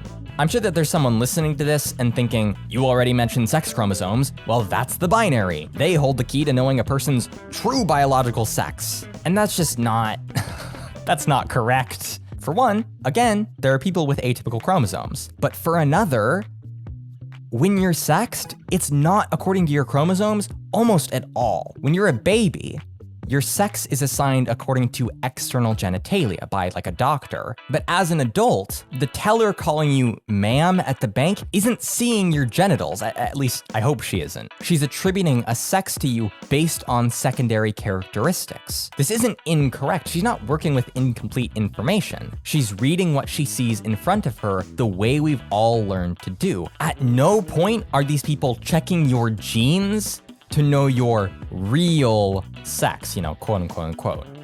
I don't know my chromosomes. Most people's genetic sexes are theoretical. For the record, similar is true for large and small gamete production. J.K. Rowling can go to hell. And to be entirely clear, most of these traits can be altered to some degree. Genitalia can be reconfigured, hormone levels can be changed, which, themselves dramatically affect fat distribution, breast growth, and even height, fun fact. Hell, people like to believe genetics are unyielding, but let's not forget about epigenetics. That shit can be changed via external factors. There's new research that suggests that gender-affirming hormone treatment changes sex-specific DNA methylation patterns. I blacked out for the last 10 words of that sentence, but I assume it's very interesting to people who know what those things mean. Regardless of the claims of the people who hold essentialist views of sex, none of these sex characteristics are more or less a person's true sex than any other. There's no place where maleness is stored, no essence. Just traits and how we treat them in a social setting. And the fact that we weigh certain traits more than others, genitalia at birth, secondary characteristics later on, weird arbitrary stuff like gametes when we learn that a person is trans and want to make their life harder, this shows that the way we collectively sex people is socially constructed. I'm not saying that sex is fake. I'm not denying that real traits fall into these clusters, but the way we understand and evaluate sex in our society is based on social norms. In political discourse, biological sex is used as like a rhetorical device. It reduces an intricate phenomenon, sex, to a simple one. And, it forms a polemic dichotomy between sex as something real, immutable, objective, and gender, supposedly imagined, artificial, constructed. There's an appeal to nature there. The implication is that sex is good and natural, and gender is unnatural. Therefore, the implementation of gender as a concept is bad. As I said, this is rhetorical. It's a tool by which to brush off trans people, get rid of our subjectivity, dismiss those few and essential protections that we are afforded under the law. No discrimination due to gender identity. Supposedly, to be transgender, transgenderism, is to ignore the reality of sex. Just like you're denying the reality of the sex I had with your mom last night. This is the tactic used, not having sex with your mom, but the gender thing, in Executive Order 14168, defending women from gender ideology extremism and restoring biological truth to the federal government. Trans people, our rights and well-being, are strawmanned into gender ideology, juxtaposed against biological truth. Meanwhile, the cited biology of this order is absurd. It says, female means a person belonging at conception to the sex that produces the large reproductive cell. Okay, this is the gamete argument, but also, at conception? At conception? At conception, the cells that later develop into reproductive organs are identical, regardless of an embryo's sex chromosomes, which themselves cannot be determined at conception. What are we even doing here, man? But as we've already established, sex is a socially constructed category. I mean, clearly, since the United States Commander-in-Chief has defined it along such plainly unscientific lines. Does this mean we're all legally female? Win for the trans femmes, I guess. Seriously, what the hell? This, among other things, makes sex's relationship to gender a lot more muddy. Remember how people talk about biological sex these days? The sex, the gender thing? To be honest with you, it's kind of a version of a popular 1960s argument that made it into a lot of feminist discourse around the time. Again, that sex is the real, the biological part, and gender is fake. It's the social part. It's the product of a patriarchal order that projects meaning onto bodies for the purpose of their exploitation. I respect the political utility of this. God knows I'm not a fan of patriarchal exploitation, but we also have to recognize that this logic has been consistently used to dismiss trans perspectives. Sometimes this is via a form of sex essentialism, that to have a male body, as trans women supposedly do, is to be inherently dangerous. Other times it's a way to condemn those of us who are not sufficiently subversive. I'm reinforcing the patriarchal order by having longish hair. The other flip of the coin is a supposedly more trans-accepting version of this divide, that, yeah, trans people do exist, insofar as there are people that change their sex, but because gender isn't real, people that don't want to conform to either dominant sex group or people who only want to change some sex traits but not others aren't trans and aren't legitimate. This is exclusionary to non-binary people, but it's also a means by which to enforce socially constructed sex categories in the first place. Seriously, this shit is so common in trans femme circles, and I get so sick of it. Shut the hell up, Emily. Just because you're in the market for a designer pussy doesn't mean that Twinkie he they down the street needs to be too. Just mind your own goddamn business. Fucking hell. Within this discourse, you're gonna run up against Judith Butler's theory of gender performativity, which is a piece of feminist philosophy that is, perplexingly used as welcome evidence of gender as a false category, and also like a harbinger of the gender boogeyman. Seriously, people hate Butler for no reason. It's really funny sometimes. But both of these readings kind of miss the mark. The way Butler describes gender as performative is not to say that it's pretend. What performative means is that by doing the thing, you're acting it into being. Performative speech acts are the kind that make something happen. When a judge declares a sentence, for instance, they produce a new reality, and they usually have the authority to make that happen. But do we say that the judge is all-powerful, or is the judge citing a set of conventions, following a set of procedures? If it's the latter, then the judge is invoking a power that does not belong to them as a person, but as a designated authority. Their act becomes a citation. They repeat an established protocol. Through gestures, verbal, social, physical, we create and maintain gender. If you perform your gender in ways that are intelligible to your society, as we're all encouraged to do, you are accepted, and normative roles are maintained.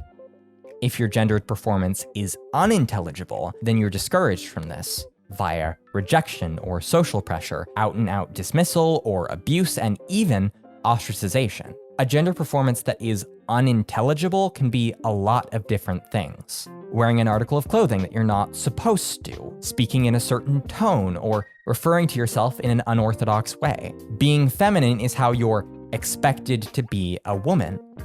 This also includes sexuality. A lesbian woman is often seen as doing her gender wrong, regardless of the rest of her performance, because who you have sex with is also a form of social expression. This also ropes in race, because norms reproduce the conditions of the powerful. Femininity is often the exclusive domain of white women. Look at what happened with Imane Khalif at the 2024 Olympics.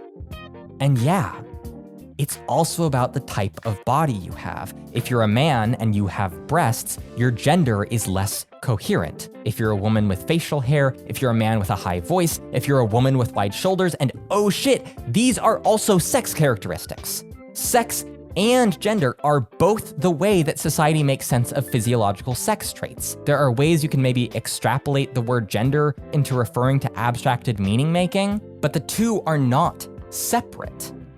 I have transed my gender, and I have transed my sex. I continue to do both, and those are not extricable from one another. I should have a female gender marker on my goddamn passport. The cocksuckers at the Department of State can kiss my tranny ass.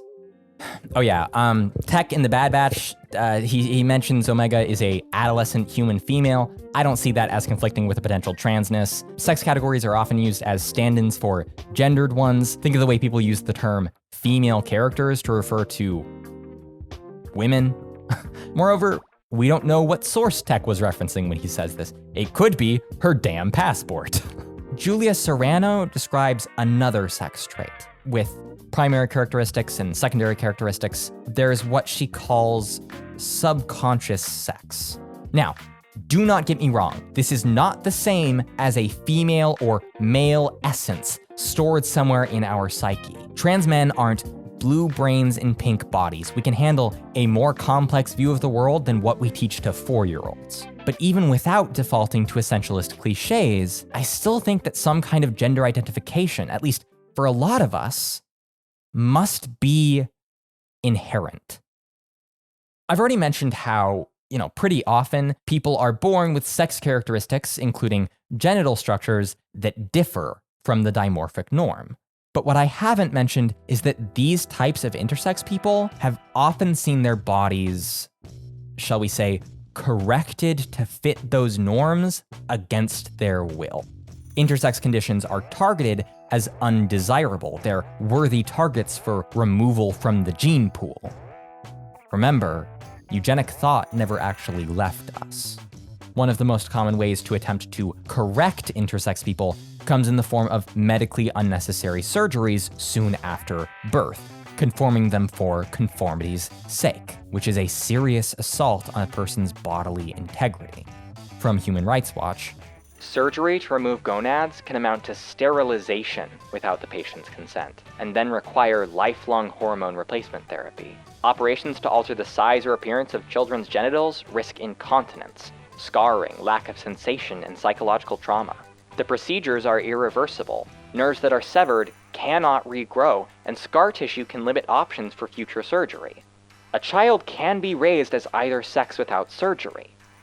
On the other hand, genital or gonadal surgeries on intersex children too young to declare their gender identity carry the risk of surgically assigning the wrong sex. Assigning the wrong sex is a key concept here. A popular medical idea since the 50s is that if you construct a kid's body to match a specific sex at birth, typically an intersex child, hide any discrepancy and raise them to match that, they'll properly adopt the gender that supposedly befits that body.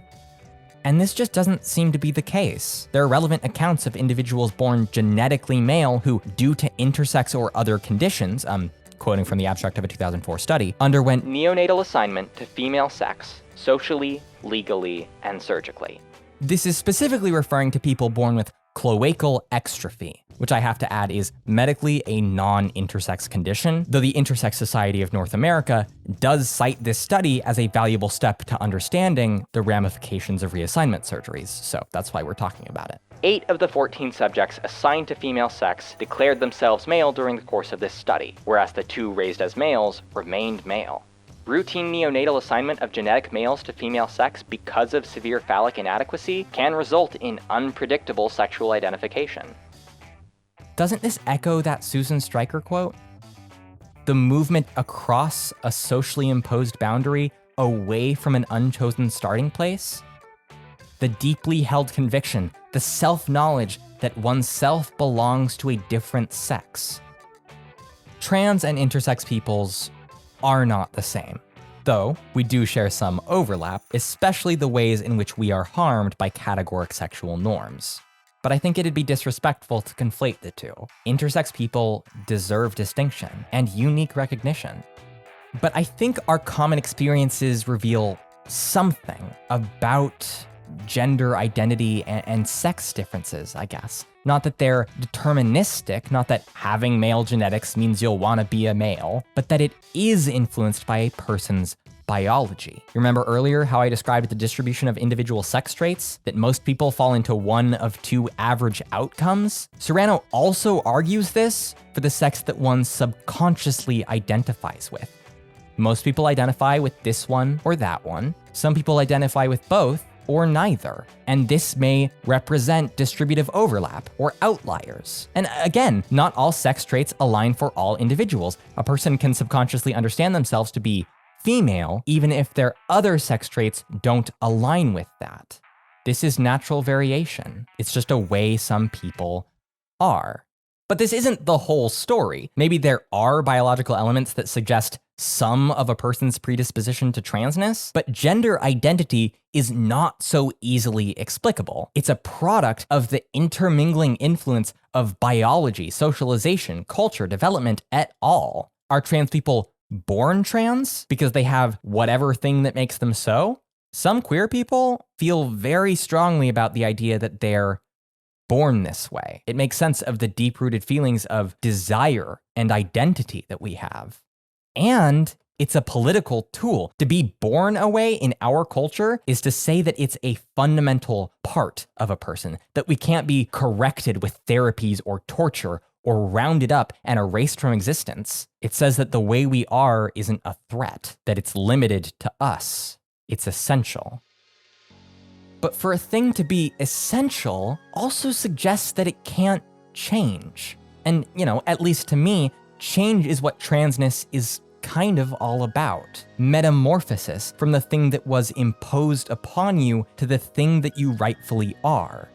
And that doesn't mean that it's not a fundamental part of you. Queerness, transness is inherent. There's not one thing that makes us trans, it's a whole host of things. It's inexplicable, a complex trait developed complexly. It's not just nature, it's not just nurture, it's both. Remember identical twins? Yeah, there are multiple documented instances wherein one twin is cis and the other is trans. It's kind of funny to imagine, honestly, 2 twins raised as boys growing up with the same face as one another, and then one realizes, oh God, what I am is different from this. I expect it's pretty hard. If it's difficult for anyone to break away from cultural uniformity, I can only imagine how tricky it is when it's genetic, too. But nonetheless, the person has to eventually say, I respect my brother, but I'm not the same as him. and that's okay. I think Sister can be a trans person, distinct from her clone brothers, and that it can still be an intrinsic part of her. It's not a social phenomenon, and certainly not a defect of the will, fucking hell. And I think other clones can be too. It's an army of millions and millions. I don't know how the demographics are gonna shake out, but there's not gonna be only one trans person. Hell, as far as I can tell, while it's very much not always, if one identical twin is trans, then both of them often will be. The goofiest reading is that it's not just Sister, and that she's just an early adopter. Maybe Django just got Mace Windu'd before his egg could crack. Maybe it's all of them. Every clone trooper, they would all be trans if they got the necessary space for self-expression and introspection. Boba Fett, you're our last hope. I believe in you, man. You can live the life your father never got. You could be a late bloomer. Be Tatooine's first woman daimyo. I bet the mod shop guy is great at bottom surgery. Fucking hell. Okay, yeah, I'm joking. Leave me alone. But the trans flag inverted does look like Boba Fett. So, makes you think. For what it's worth, I don't think Sister is a product of rainbow capitalism. At least, not simply. She wasn't marketed for either book that she showed up in, and she's barely appeared since. I think she's the creation of a very well-meaning cis ally who wanted to take a small opportunity to say, this type of person can exist in Star Wars, and so they should. I really appreciate this choice. Sister is the first binary trans person in Star Wars canon. She's a clone, which means that there's no way to downplay that transness. And I think that's a pretty clever middle finger to the type of fan culture that likes to deny a character's queerness. But Sister also isn't really a character. She's barely shown up. She's in like 3 total book scenes and gets a paragraph in a reference book. That's a bummer, and I hope it can change. Her introduction is this really lovely moment where Anakin sees her taking the time to arrange the helmets of 4 fallen clone troopers. She lines them up under a tree as a makeshift monument. She says, "We leave our brothers' helmets where they fall." It's not much, but there's something there, right? A different sort of relationship to the war. I think it's really fascinating to ask how a person like this has to navigate being a part of a fucking clone army. You get questions about personhood, belonging, identity, community, authoritarianism. All of that is brought into play as soon as you make one of the action figure soldier guys trans. Clearly it's a rich subject, because this episode is the longest thing I've ever written in my life. Fingers crossed that they'll let a writer explore that sometime, especially if that writer is trans. It'd be nice if less of the media landscape was cis people talking about us. We deserve to explore our lives and subjectivities ourselves, including far beyond fucking Star Wars, obviously. And I'm sure we'll get that someday when we're no longer the punching bag of every goose-stepping lemming with a blue checkmark. The clones are not all the same. They're diverse in biology, in gender, in spirit, in self, and the ones who are the most different can, I hope, find some community with one another, even from afar. Sister isn't alone. She has Emery. She has Omega. Well, not necessarily, because Omega doesn't have to be trans, at least not just. It's here that I have to start waving my I am not a biologist flag even harder, because we're talking about stuff that is pretty complicated and for which I understand my sources a lot worse. But there are monozygotic identical twin pairs wherein one develops with XY chromosomes and another has Klinefelter syndrome and has XY chromosomes. For the twin with Klinefelter, this may mean lower testosterone, less muscle mass or body hair, the development of breast tissue. This doesn't mean that one twin is born male and the other twin is born female, but it might mean that Omega's variation isn't just due to her identity, though it's worth noting that people with Klinefelter are somewhat more likely to be trans girls or women than people without. Maybe someone is presumed male at birth, but their situation is a bit more complicated. I don't know, it's already pretty clear that we don't know how cloning works in Star Wars, so whatever. My point is that it can be more complex than the most basic possible interpretation, and that's perfectly reasonable. There's this response that you hear when it comes to headcanons, when a fan says that they personally like to read a character as transgender, and that response is no. She's canonically a biological female. She's not transgender. Now, occasionally there are characters for whom this is confirmed. Padme gestates and gives birth. She's probably not trans, though if we wanted to get wacky with it, Star Wars has space technology and Padme is rich, so anything's possible. But even with those rare confirmed cases, the fact of the matter is that we don't know for a lot of the others because they're fictional and it's media for all ages and we don't see the person naked, or we don't know their medical history or anything weird like that unless they look in the camera and say, I am cis or I am trans. But more realistically, it's just that they have to say, I am trans, and even sometimes that's not good enough. Because cis people are the majority. Fandoms assume that it's cis until proven otherwise, and that's just not how it works. Again, you don't know.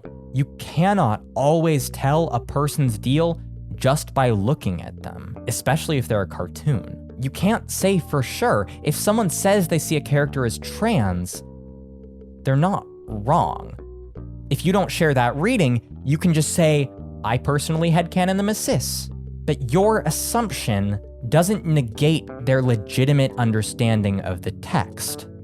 Similarly, because endosexual, that's non-intersex people, are the majority, people and characters are assumed to be, that they couldn't possibly be intersex. And this is all just more presumption that every individual must fit cleanly into sex trait categories, which erases everyone else. There are millions and millions of people who exhibit traits, identification, behavior that don't align with the supposed rules. This is the reality of the population, of bodies and practices, whether or not you've experienced it yourself. And those millions deserve dignity. All of this, everything we've talked about today, isn't just a matter of respecting trans people. I mean, yes, please, that's great. Do that, but it's not as small. It's not just about us. It's the question of whether or not you want to live in a society where people, any people, get to choose who they are, how they relate to their bodies, what to do with them, instead of being policed, restricted, and bashed into compliance at the first sign of deviation. If you think that's important, then it's your job to listen to people when they tell you who they are, and not to take it as a given that you already know. That's not frivolous. That's not arbitrary. It's not throwing up your arms and saying people can wear whatever they want. They can call themselves whatever they want. It's recognizing a reality that's larger than you. It takes more respect, more trust, and it is a fundamental requirement of self-determination. Are you the ultimate authority over your own life? Over yourself? Or are you rank and file with your brothers? Forced to be identical, the unthinking property of a system that doesn't care if you live or die. I know what I am.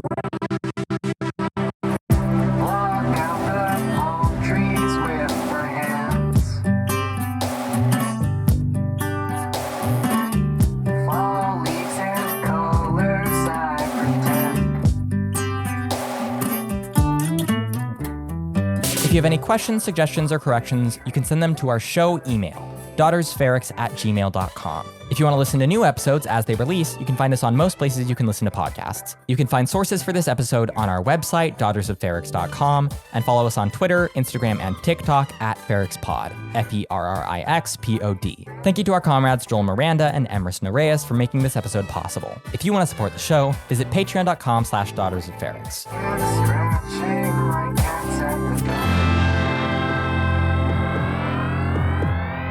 This episode was written and edited by me, Eleanor Mueller. You can find me at The Letter Bomber on most platforms.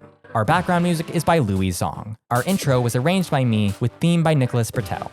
Thanks for listening.